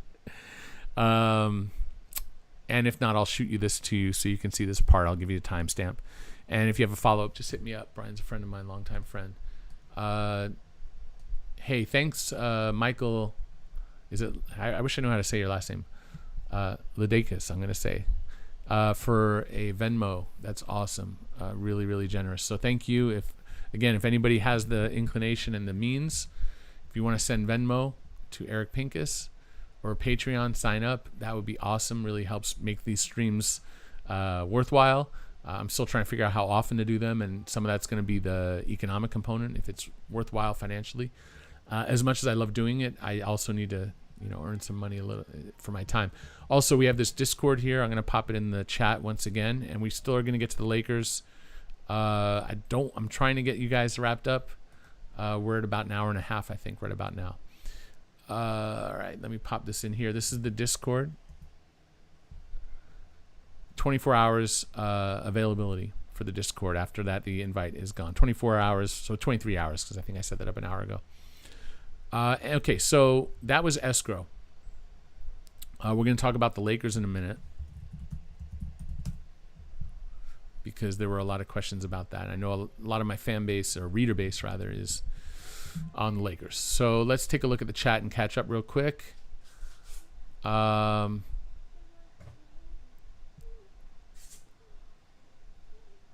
Okay, there we are. Caught up. So, could Lakers do a sign and trade? Nate said, I know you were wanting to talk about this, but do you know this from Nate Kessel again? I think it's, I forget. Sorry, I'm butchering your last name, man. But do you know the buzz around the Wolves trading the first pick? Is Minnesota looking Ball or Edwards? Who do you think works better in the backcourt?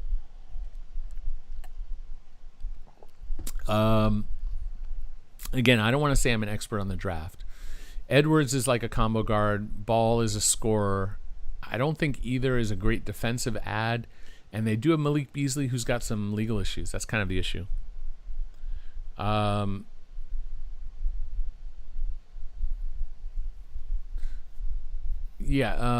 so okay, I'm going to stick with Nate's question. I have a good follow-up question coming after that. But Nate is saying, so I don't know the answer here. I don't necessarily love either for them. I don't think that a rookie's going to... This is a team that's not very good. They have two really good players who are non-defensive scorers. And they definitely need to round out this team with more veterans. And, I've talked about Devin Booker and their relationship with him, and if Phoenix is looking to trade maybe they would be interested. I don't know. The Wolves are a real fulcrum point in this draft, not just because they're number one, but because I think they have the means to make a trade and may have the inclination to do so. And then number two, with the Warriors, this is like a crazy draft. There's no like, oh my God, this is the guy you need. There's no Zion in this draft. So it's kind of a mess. And so again, I'm not really the draft guy. There's buzz that the Wolves will do anything and the Warriors will do anything. And if you want to get in on those picks, you can get there, but it's expensive. And I can't wait to see. So Josh Heidemann is saying, wasn't the 25% only for the last third of the season? So not exactly the last third. He's talking about this, right? So Steph is 10%, then they went to 25%. What the exact math was is the way it works is that most players get paid for 12 months, right? So in the first 6 months, they deduct 20%. That's the escrow. Okay, so if you think about it, oops, I put 5 months, meant 6. Suddenly you can't type.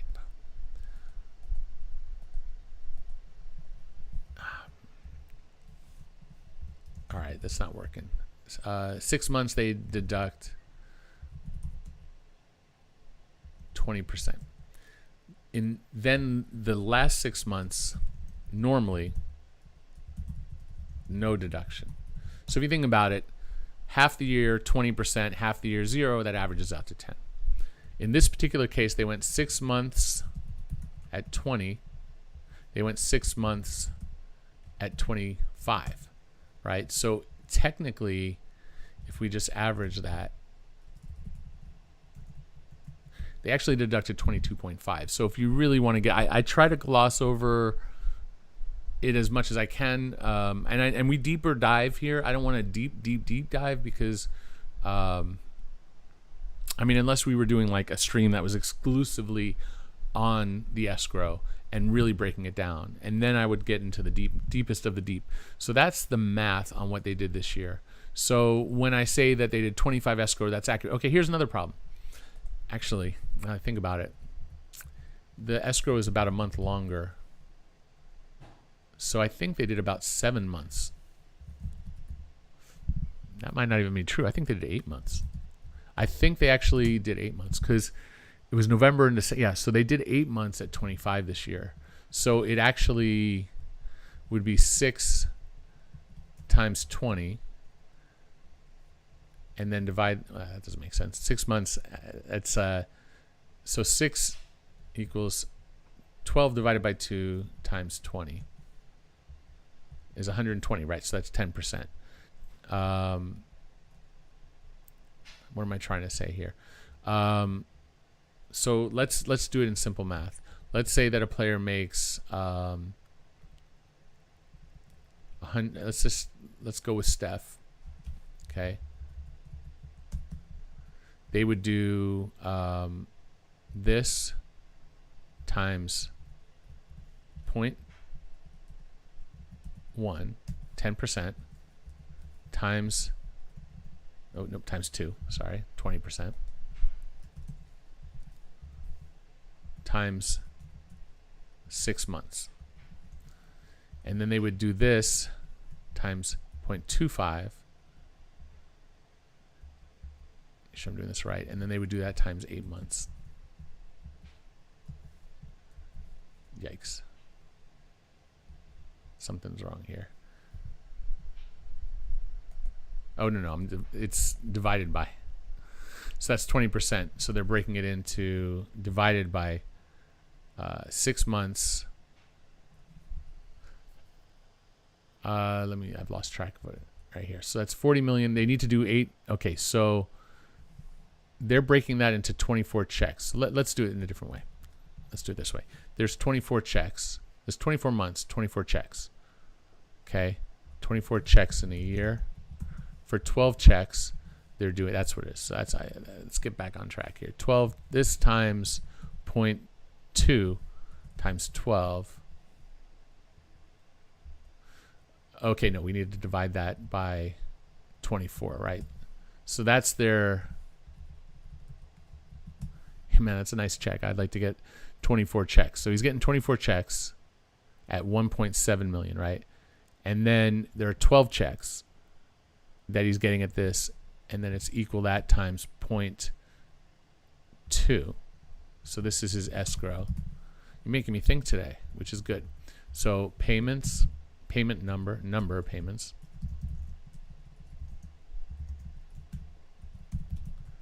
Gross, net. This is pre-tax net. Okay, so he's getting that amount.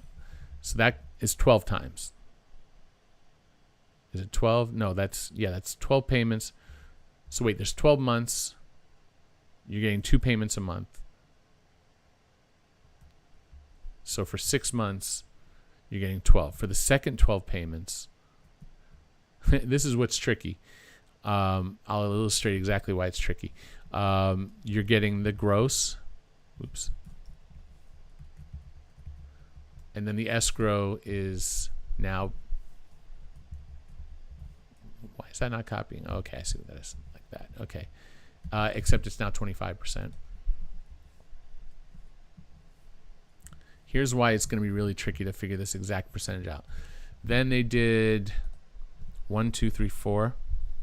I feel like it's 4. Could be wrong. Could be 5. But let's say it's 4 payments. It was every 15. Yeah, we're going to go with 4. But now what we're actually doing is we're taking this starting salary. This is a mess. What a mess. And then they're doing this times 0.25. And then we're dividing that by... Well, actually, let's divide that by the number of checks. So 24 checks. Okay, so then he's getting his new salary for the new year. So they had the escrow bleed over to the new year. 1791932. And they did 25% of that. And they did it 4 times.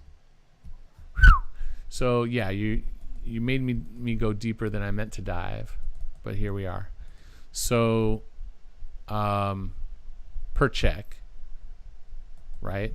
So equals, let's figure what the escrow is. This, I hope I did this right and I'm not losing my mind, times this,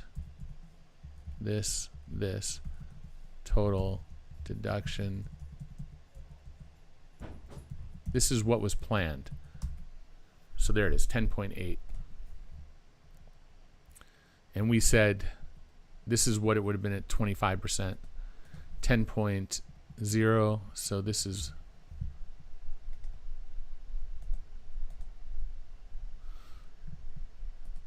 So I might be off by how many... It might have been 3. I'd have to look at the exact math. Maybe it was 3 of these. Maybe that's closer to it. But that was the plan of how they were going to do it at 25%. They're going to change it because they don't need to keep deducting at a certain point. We got to this point where we're at November 15th is the next check. All right, so wow, we went down a deep rabbit hole there. So maybe that's interesting for some people. Maybe I lost some people there. And if we have time, we have a little bit of time left. We're going to jump into the Lakers, but let me just see here if I it's Casel, Nate Casel. Thank you, Nate.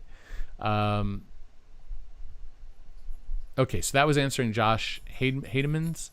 Wasn't the 25% only for the last 1/3 of the season? The answer is no. It was really for the last half of the season and more bleeding into the new season. I just had to think that through and do the math there. So, all right, we're going to just look at a few more questions. We're almost done here, and we're going to jump into Lakers real quick. And DeMar DeRozan and all that. Now that we know more about projected cap increases, how does AD maximize future earnings? I think that no matter how you slice it, a 2+1 is the way to go for Anthony Davis. The idea being he can sign for 3 years, opt out, get to his 10-year max, which is a big jump. And just for reference sake, so you see where things are this year,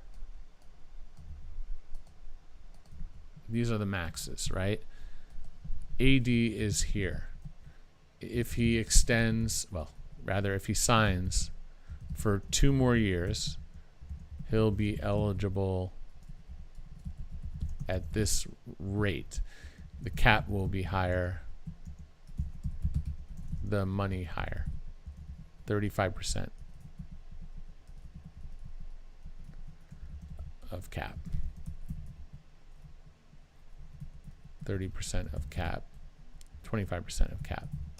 So to me, and he'll sign, likely add on a PO, player option, as insurance. You never know.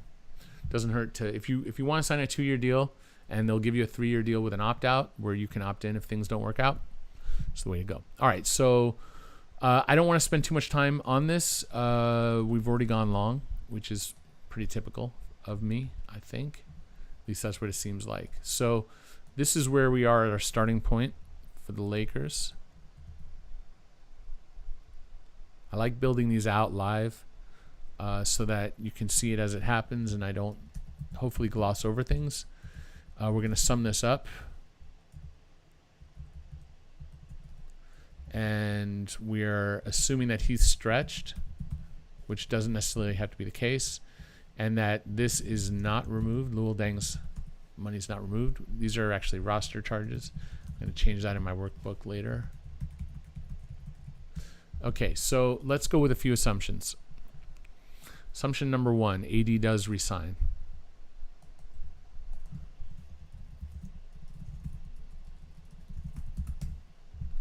Okay, so let's make sure that's right. That's right. Okay, so the cap isn't really the issue. As you can, oops, this is not subtracting. So as you can see, no cap room. Actually, I did it backwards. No cap room. So they do have a 2 million, but that's if they cut everybody else. Doesn't help. Total salary cap, cap room, luxury tax. We don't really care about the luxury tax. We care about the apron. That's really the issue. Will the Lakers have the flexibility to use their full mid-level? And we've done this on other streams, but basically this is the full mid-level. But you cannot go over the apron if you use it. This is the apron. Actually, that's the apron amount. This is the hard cap. Apron, hard cap. Okay. Just different words. Okay, so this is the apron. We're going to do 138928000.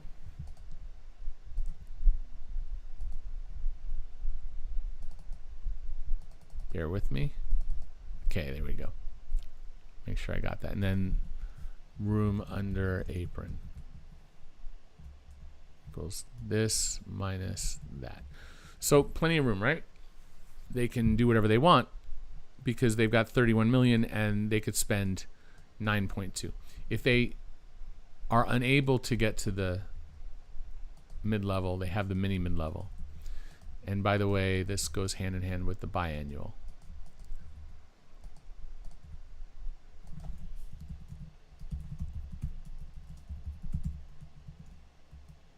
This is the non-taxpayer. Might as well spell it out. Mid-level exception. Okay. Biannual exception. Mini. This is the taxpayer. Mid-level exception. Okay. So this is our framework. So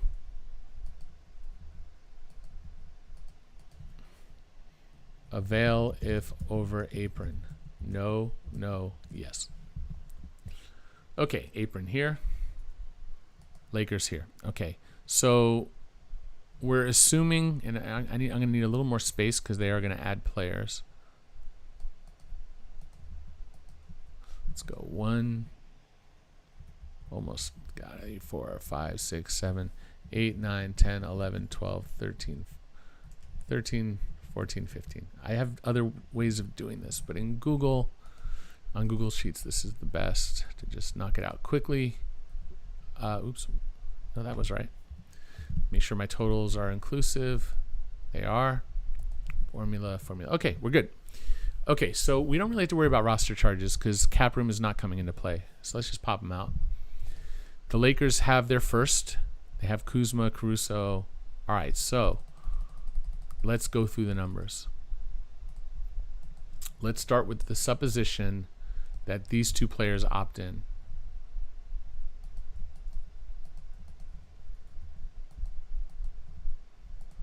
Oops, didn't get the number. Assume opt in.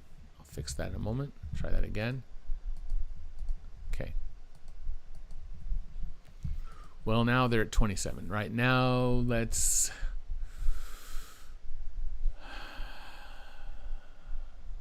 Who else do we have? So what we do need to put in, we need to put in the full MLE, the NTMLE. So the question is, will they be able to use this? So we're going to put it in there like they did use it. Oops, 9258123. Okay. So now they've only got 18, right? You see how it's very quickly disappearing. I'm going to plug in a couple of numbers here that I have. And there's no guarantee they do this. But this would be Markieff, and this would be Dwight. And it doesn't, like, you know, we could drop them down to minimum players. We're not going to do that yet. But you see very quickly we're in trouble if we're trying to get KCP paid, right? KCP, 12 million.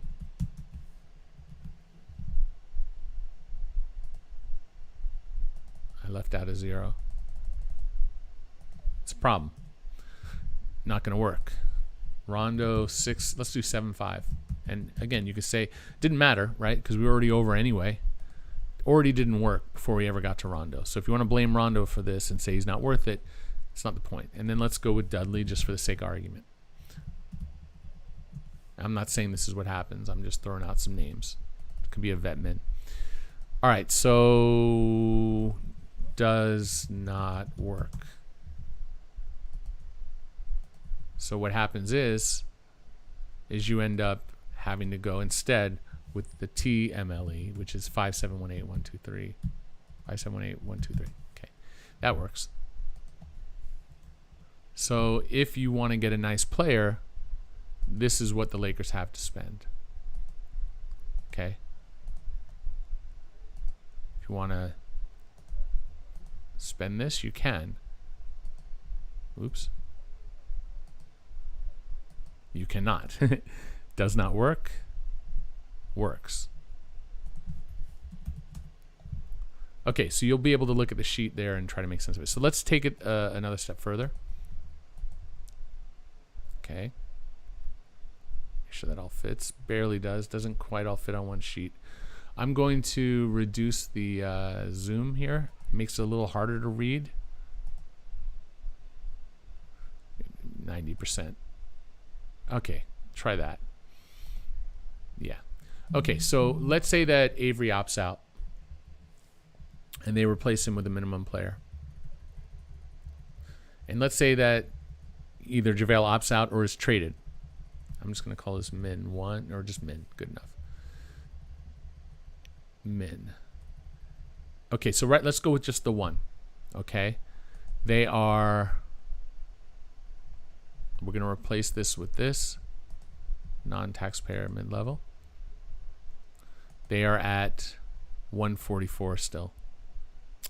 Still does not work, right? LeBron, Danny Green. Their first, Kuzma, Caruso, Taylor Horton-Tucker, 80 at the max, a minimum player, JaVale McGee, using the full mid-level, using the non-bird. These are non-bird re-signings. I should probably put a dash there. Non-bird doesn't mean no rights. It means 1 year rights. Can pay up to 120% raise. Okay. Dwight, KCP at 12 million, Rondo at 7.5. So you say, well, if they knocked off Deng, it almost works, but still doesn't. So it's not enough. And we'll take it a step further. The reason I'm not just editing this is I want to give whoever comes back to this later the chance to see it step by step. So now let's say that JaVale, they don't even replace him. And they go with 14 players. And they're at 140 million. Still does not work. So now you pay Rondo 4 or 5, or let's say KCP gets 10. Well, now we're in business, right? So let's do this as, yeah, let's do the does not work version. Okay, does not work. Try it again. We're going to wrap up in a second.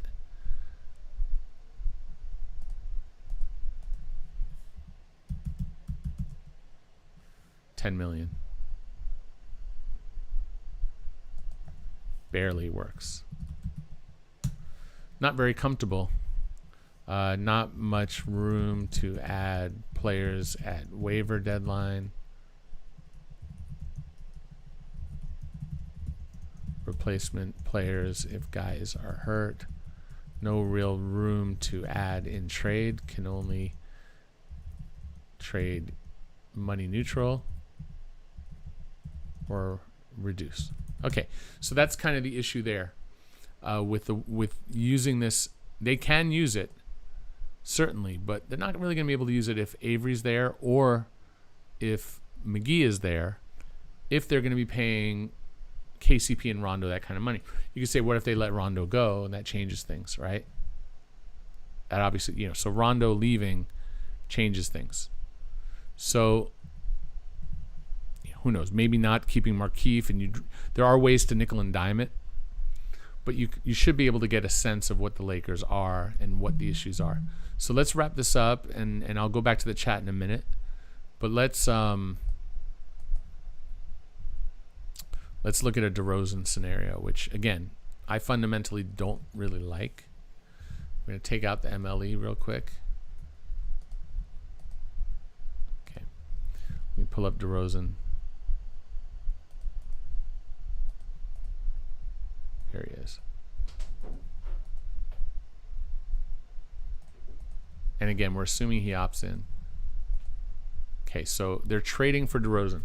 Well, let's figure out a trade for him first. Okay. Oops. So, whoa, that's not what I intended. Okay, so we're assuming he opted in. So this is black. We are going to subtract 100,000.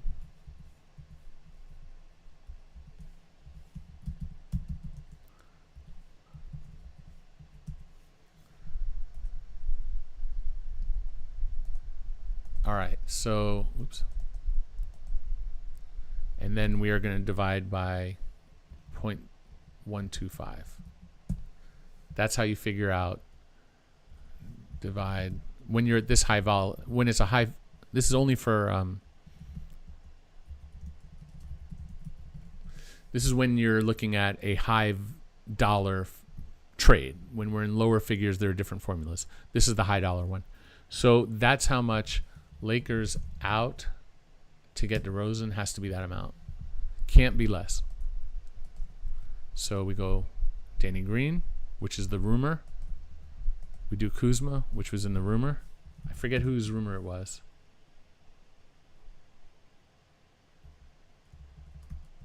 Okay, 18.9.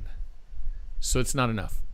So one thing that you could do is include Cook, who we unceremoniously cut. He's owed $1 million. And by the way, that's stretched. If they want a nickel and dime, they could get 333 more by trading him instead. But let's say they fully guarantee him as part of this trade, because for his value to be $3 million in outgoing salary, they need to do so. So they've now fully guaranteed him.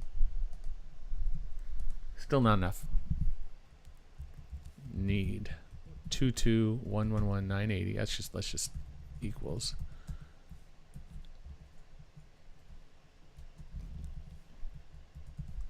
Okay, so they're short by 183.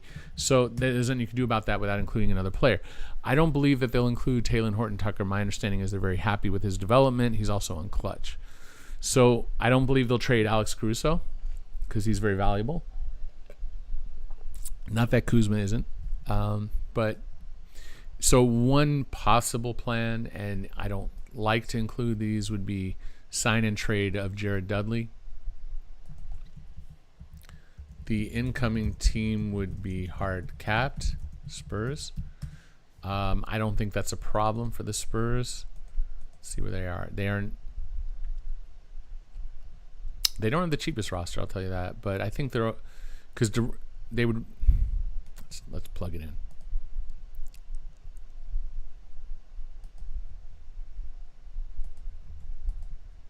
Okay, so we're gonna just take a quick peek at the Spurs. This is why, when I started this, I was covering the Lakers years and years and years ago, and this is how I got into the entire league. I'm gonna keep Trey Lyles, because any move you make is related to another team, right? So if they don't keep Pirtle, and we'll just. Let me sum this up. And so you're putting in Danny Green instead of DeRozan. And you're putting in Kyle Kuzma, Cook, and Dudley. Give me a moment.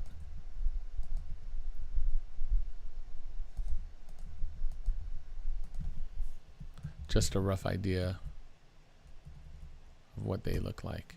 So yeah, they're fine.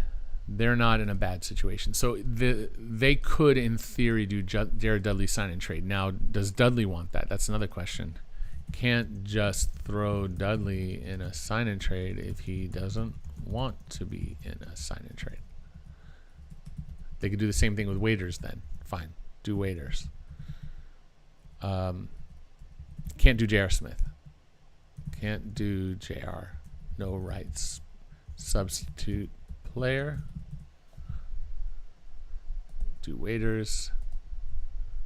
So they could do it with Waiters as well. Looking back at the Lakers, let me see if there's anything else. I hope that I'm answering questions. Haven't checked chat in a while. I'll get back to you in a second. Dwight Howard, we're not going to include. So yeah, those are the options. Technically, can they do Costas sign and trade? I don't know 100%. I think they can. Don't know for sure. They have Costas early bird rights. Okay, so like there is a way to do it now, or you could simply do get Cook and Dudley out of there, and do this is we don't know if Avery's going to opt in. We just don't. So let's assume that he does not, and instead let's go with JaVale.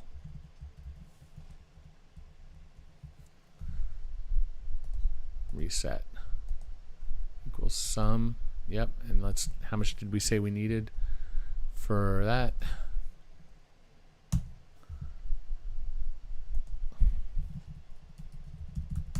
Okay, so that's how you would do that. Trade would work. So let's go with that. Let's go with that. And let's just, you know what, for the sake of argument, let's put Quinn Cook in there as well.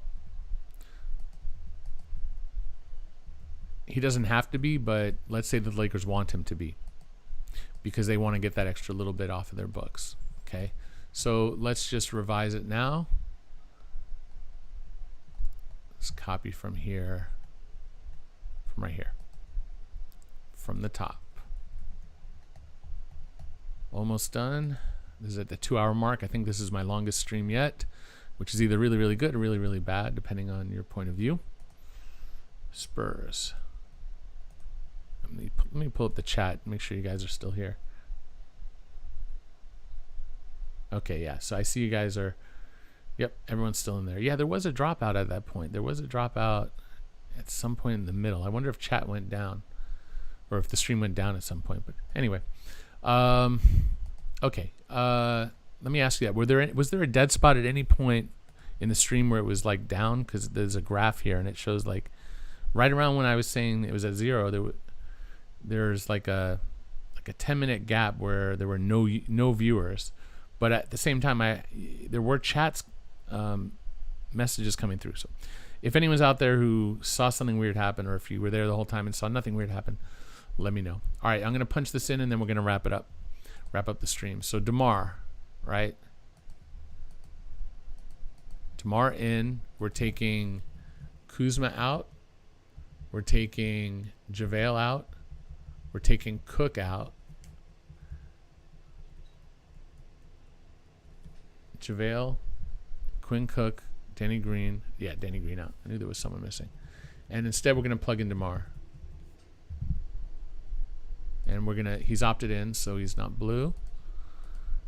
You've got Alex Caruso. Let's pop this over here for a minute. Let's fill in the rest of the players. Let's stick with KCP and Rondo at those prices. Let's go Markieff and Dwight. And the taxpayer mid-level, min player.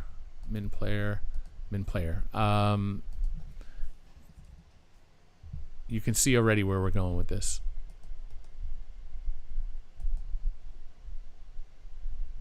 It's not looking good for the mid-level. Okay, so let's do some. Okay, so we have, let me make sure I got the right players. LeBron, DeMar, Lakers first, Caruso, Taylor Horton-Tucker, AD, KCP at 12, Rondo at 7.5, Markieff at his minimum, well, his non-bird number, Dwight with his non-bird number, the full mid-level, and 4 mins, $5 million for Deng. Assuming it's not removed, you're at 152. Apron is 138. You're way over. Still does not work. Still illegal. So what you end up doing is, we'll just put it in. TMLE 9571812 Okay. So this is where the Lakers are. If they trade for DeMar DeRozan and they do not have Avery, they do not have JaVale, they do not have Cook, they do not have Kuzma, they do not have Danny Green. They have re-signed KCP and Rondo for, even if we deducted $5 million from that, it still doesn't work. If you replace Dwight and Markieff with minimum guys, it still doesn't work. Really, well, if you think about it, we're short. Yeah, we're over by 10, right? And we are equals. So if you plug in that, right, they're 13 million short. So you have to let KCP go, and you're still not there. Or let some of these guys go and replace them with minimum guys. Maybe Rondo back at the minimum, still not there. KCP at 8 million.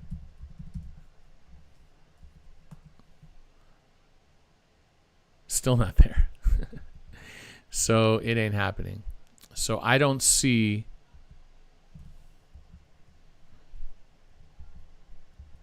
Yeah. Limited to taxpayer MLE. So if the Lakers, my conclusion is, if the Lakers trade for DeMar DeRozan and they keep their core players of Caruso, obviously AD, keep their first, Taylor Horton-Tucker, KCP, Rondo re-sign at almost any figure, really, Markieff, Dwight, and use their taxpayer mid-level, they're fine, but they can't use their their full mid-level. So I think that answers the question. So if they trade for DeMar, you are not going to also have $9 million. You're going to have $5.7 million. The Lakers have been linked to Serge Ibaka, and I forget who linked him. I've lost track of where that rumor started, but let's say Serge is the guy. Maybe you're not bringing in Dwight, or maybe you're bringing in Dwight, but you're not bringing in Markieff. But you're not going to have $9.3 million to spend on Serge. It's going to be 5.7. That's reality. Now, let's go to one last picture, and we can wrap and be done for the day, because I got work to do outside of this, preparing for the draft. All right, let's say we do this. One last question. Let's just make sure we end on the right point here. Okay, so let's say that they're in the tax. No, we're going to say no Avery, no JaVale.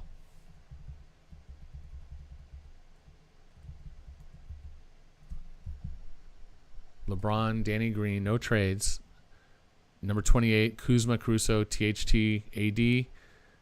Let's go Serge Ibaka. I don't know. Whatever. They do not bring back Markieff because they're bringing in Serge Ibaka instead. And they bring back Dwight and Rondo and KCP.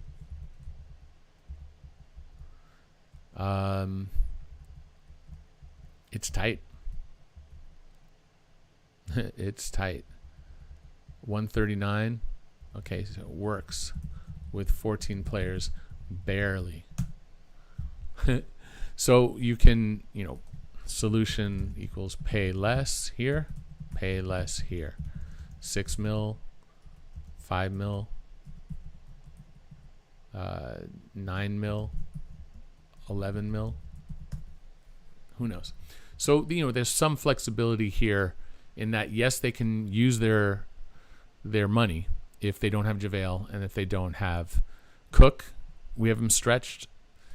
We could have him traded, so it opens up a little bit more.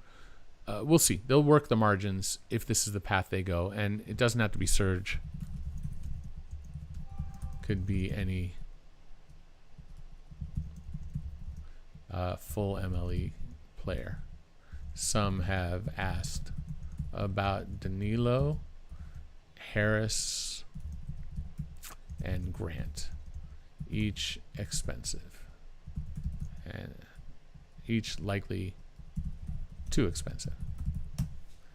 All right. I think that's all I wanted to cover today. We're going to go back to the chat and sort of wrap this up. We definitely went long. All right. All right, wrapping this up. Jamie says, you heard anything about Oladipo? I know he's denied the rumors. No, I don't think that the Pacers can keep Oladipo unless he's re-signing at the right number. I don't even know if they can afford that. They're not going to be able to afford the roster they have, pay Oladipo, and stay under the tax, and I don't believe that they're a team willing to pay the tax. Therefore, if you're not going to keep him, then trade him, unless you're going to keep him and trade Turner. And you can make the numbers work without Turner. Someone has to go. I don't think the Pacers can afford their team. I think Oladipo's the guy. I think at a minimum, maybe they asked him to say that so that, they can do what they need to do, but do it without the stress of this perception that he's asked for a trade. Warren, yes, definitely did JaVale instead of Cook. No drop-off, thank you. I don't know. It's weird. No, it's gone now. I don't know. I'm still learning YouTube. I got to be honest. It's all new to me. I'm having fun with it, and I hope you guys are appreciating it. I don't know what kind of numbers we're getting. Share it because I need to get as many views up. Watch it again. You don't just put it on in the background while you're doing something else. Nate is asking, and we're going to wrap these last few questions up. Any other notable players has this happened with? How would it affect his salary? How much is Miami pay and how much LA? I've lost track of what that question is about. Nate, hit me up. I'll answer that privately. I know you have my contact info, so reach out. Are you guys talking about love or something like that? Or I don't know. Pass it on. San Antonio Spurs, yes. Deng off. Yeah, okay, so getting Luol Deng off the books would help. I don't think Luol Deng comes off the books in time for free agency. It might be, I don't think he comes off, period. But if he does come off, it's more about next offseason. But in theory, let's say the Lakers did have a hard cap, spend the $9 million, and are limited to start the season, and then maybe a month later it comes off, now they would have more money, $5 million more of room if they did go the hard cap route. I think that's it. Yeah, the argument that 7.5 is too much for Rondo is immaterial to me. He didn't impact anything here. It was KCP's money that was the problem. And if I replaced Rondo with $2 million or the minimum or $4 million, it didn't change the big picture at all. The only thing it cost was the Lakers' money, and they'll be paying tax. And why should we care about that? It's not our money. And I think it's important to understand that he is super valuable to this team. They probably don't win the title this year without him. They can't replace him with anybody they have. Maybe one day THT will develop into that. I can't assume that he's going to have the kind of savvy at this young age like Rondo has where he is at. And so unless there's a replacement for Rondo who could be in the playoffs in the most important moments of the season, a composed floor leader so that LeBron isn't completely going up against a defense that has 4 or 5 players guarding him, 4 because the 5th is guarding AD. if you then instead run Rondo with AD, a two-man game, and have LeBron off the ball, which they did at the end of certain key games in the playoffs that they won, like, you can't just do that with any player. It has to be someone who has the gravitas to do that in the biggest moments of the most important games of the season. You could say Rondo isn't very good for the rest of the season, but you're talking about like Robert Horry. Like, yeah, okay, are you paying Robert Horry because he didn't do much during the regular season, but he only delivered daggers in the playoffs for 3 championship teams? Are you not paying him because you care about a regular season game, or are you paying him because you care about a playoff game or a championship game, which is where Horry delivered and honestly where Rondo delivered? So $7.5 million, if they pay him $4 million or the minimum at 2.6, or if they pay him 7.5, and it doesn't cost any flexibility other than the fact that the team has to pay it and has to pay some luxury tax, which, by the way, luxury tax is going to be discounted this year, and we didn't get into that. Why does it matter that you're paying Rondo 7.5? I don't get it. And the idea is Teague and Augustine they are not as good as Rondo. I know it seems like they are. They're not as good as Rondo. They really are. I do not particularly like Jeff Teague as a basketball player, as a point guard. Very solid. He is not someone who you want making those decisions in the NBA Finals. Augustine is not a good defender. He's a defensive liability. Now what you're doing is you're putting on a player on the floor who's going to get manhandled. As older and slower as Rondo is, certainly, he is smart enough and has good enough hands and plays hard enough on defense to offset his decrease in foot speed. But you look at Rondo in the videos or the clips where you see him without a shirt. The guy's cut. He's built. He's in very good shape. For his age, he's ridiculous. He has great hands. Augustine is a slighter build. He just doesn't have that kind of muscle. And he's a pick and roll point guard who's really best with the ball in his hand. Teague is not. So to me, like, if you're paying those guys instead of Rondo, you've actually done worse the team is worse. I just don't think you could say, well, they're going to be better. I'll give you this. They'll probably be better regular season than Rondo, but they will not be as good when it matters. And if this was not a team that cared about winning, yeah, go for those guys. But if you're talking about winning the championship, I can Arter Schroeder. I think someone put Schneider. I'm assuming David Lee means Schroeder, right? Schroeder, I'm not a big fan of either, but he's definitely a high-powered scorer, and he can get you more assists. I don't trust him either personally. I actually like Rondo more. I would go and put my money in other things, defensive bigs. I would rather Mo Harkless on this team than any of those players. Rondo and Mo Harkless over Schroeder. And Darren Collison already messed around with the Lakers. I don't think they revisit that. He'd be a good addition because I know he's basically like, in theory, a younger Rondo, but at the same time, he's also kind of older and then also has different motivation. Religious-based motivation is really admirable, but it doesn't necessarily jibe with a business that is championship/money motivated. It's a lot easier to track what people do with those decisions. Who cares? The Lakers should be playing Wagner Branco, I hope I'm saying it right, is saying he doesn't want Rondo either before this playoff. So you're basically saying, yeah, before this playoffs, Rondo, he wasn't very good, admittedly so. Like, next year, the Lakers should be playing Talen Horton-Tucker a lot of Rondo's minutes and let him rest. Take his time. Develop the young guy. In the playoffs, if THT can deliver, great. Now you've got somebody who you don't need Rondo, but you're paying him for a short time, like 1 or 2 years at most. They have to do 2 years, technically, because he's early birds. But the second year wouldn't have to be guaranteed. Okay, well, now you got me all riled up. And we're done. So before we leave, pass this on to people. The more views I get, the better it is. I need to know that this is going to be worth my time, and my time is very valuable, and I thoroughly enjoy it. So it's worth my time from a fun point of view. And it's a question of whether it's worth my time for a financial point of view, because I only have so many hours in a day. The plan right now, David, is to do this once a week. It's kind of gearing up that I'm doing it either on a Thursday or a Friday. It's not 100% set when I'm going to do this. I would do it more I do it 2 or 3 times a week if I knew the audience was there and the views were there, and it'll help once I get to a monetization point, which I have to get to 4,000 viewed hours, and I'm about halfway, which is awesome, and I thank everyone who's participated. Again, share at the top of the sheet is the Venmo link and the Patreon. It means a lot. Anybody can try send in a little bit. It means a lot. Wagner, I might try Twitch at some point. I'm trying to get established and put all my energy into getting to the 4,000 hours in YouTube. Once I'm at the monetization point there, then I can start looking at the Twitch and see what is better. I definitely want to get YouTube to the monetization point. And I might also make 10-minute videos, 5-minute videos on specific subjects. Next week is going to be crazy. No idea what we're going to do.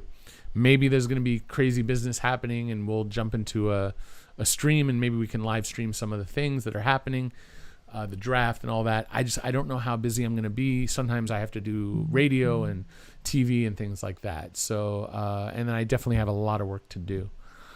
I'm hopeful, Warren. Yeah, I'm hoping to share this knowledge. I want to help people learn this stuff. I also do tutoring. So hit me up if you're interested in private tutor. It's been a blast. Yes, I don't know if next week is going to be more videos or less. It's just a time thing. I don't know how much time I have because I have to process the information, get it up on Basketball Insiders, prep all the sheets for next year. I don't know if that's even streamable. Like I could do a stream where I literally don't even talk to you guys and just do sheet work and catch things up and prep stuff. And this I'm talking and I'm engaged. Like if y'all want to watch me work, that's something else I could do. I just don't know what kind of audience there is. So, hey, it's been a blast. Thank you for joining. Please share it, like the video, subscribe, hit the notification bell. Does NBA have look? You guys tell me on Twitter. Is there a date yet? Someone says I have an email. Hold on, let me check my emails. Let's take a look here. Check my emails real quick. Is there anything there? I have no text during the stream. It's Friday. It's usually kind of quiet. I got Nope. Okay, actually, someone sent me something to help me actually change my layouts. I'll talk about that later. Okay. Think we're good. All right, I don't see any emails, but nope, I don't have anything. No dates. Doesn't look like there's any last-minute announcements. So if you think about it, it's at 8:50. It's almost 9 o'clock at night in Eastern time. So I had thought maybe they had done it before then, but nope. Maybe they just were getting it ready for publication, but it doesn't look like it. So all right, I think that's about it, folks. Thank you for joining. Oh, okay. Yeah, Mike. Awesome. Okay. No cash. Mike, I do see that. Thank you. Awesome. He's helped me with the layout. So I will try to put that in for the next stream, which will be next week. Really appreciate all the help, though. Really awesome. Thank you. So spread the word. Venmo, Patreon, subscribe, notification bell, tutoring, the Discord server. I'll post that in one last time. Sign up for the Discord. It will only last for about 22 hours or so. Went long today, folks, but it was fun. We'll talk again soon.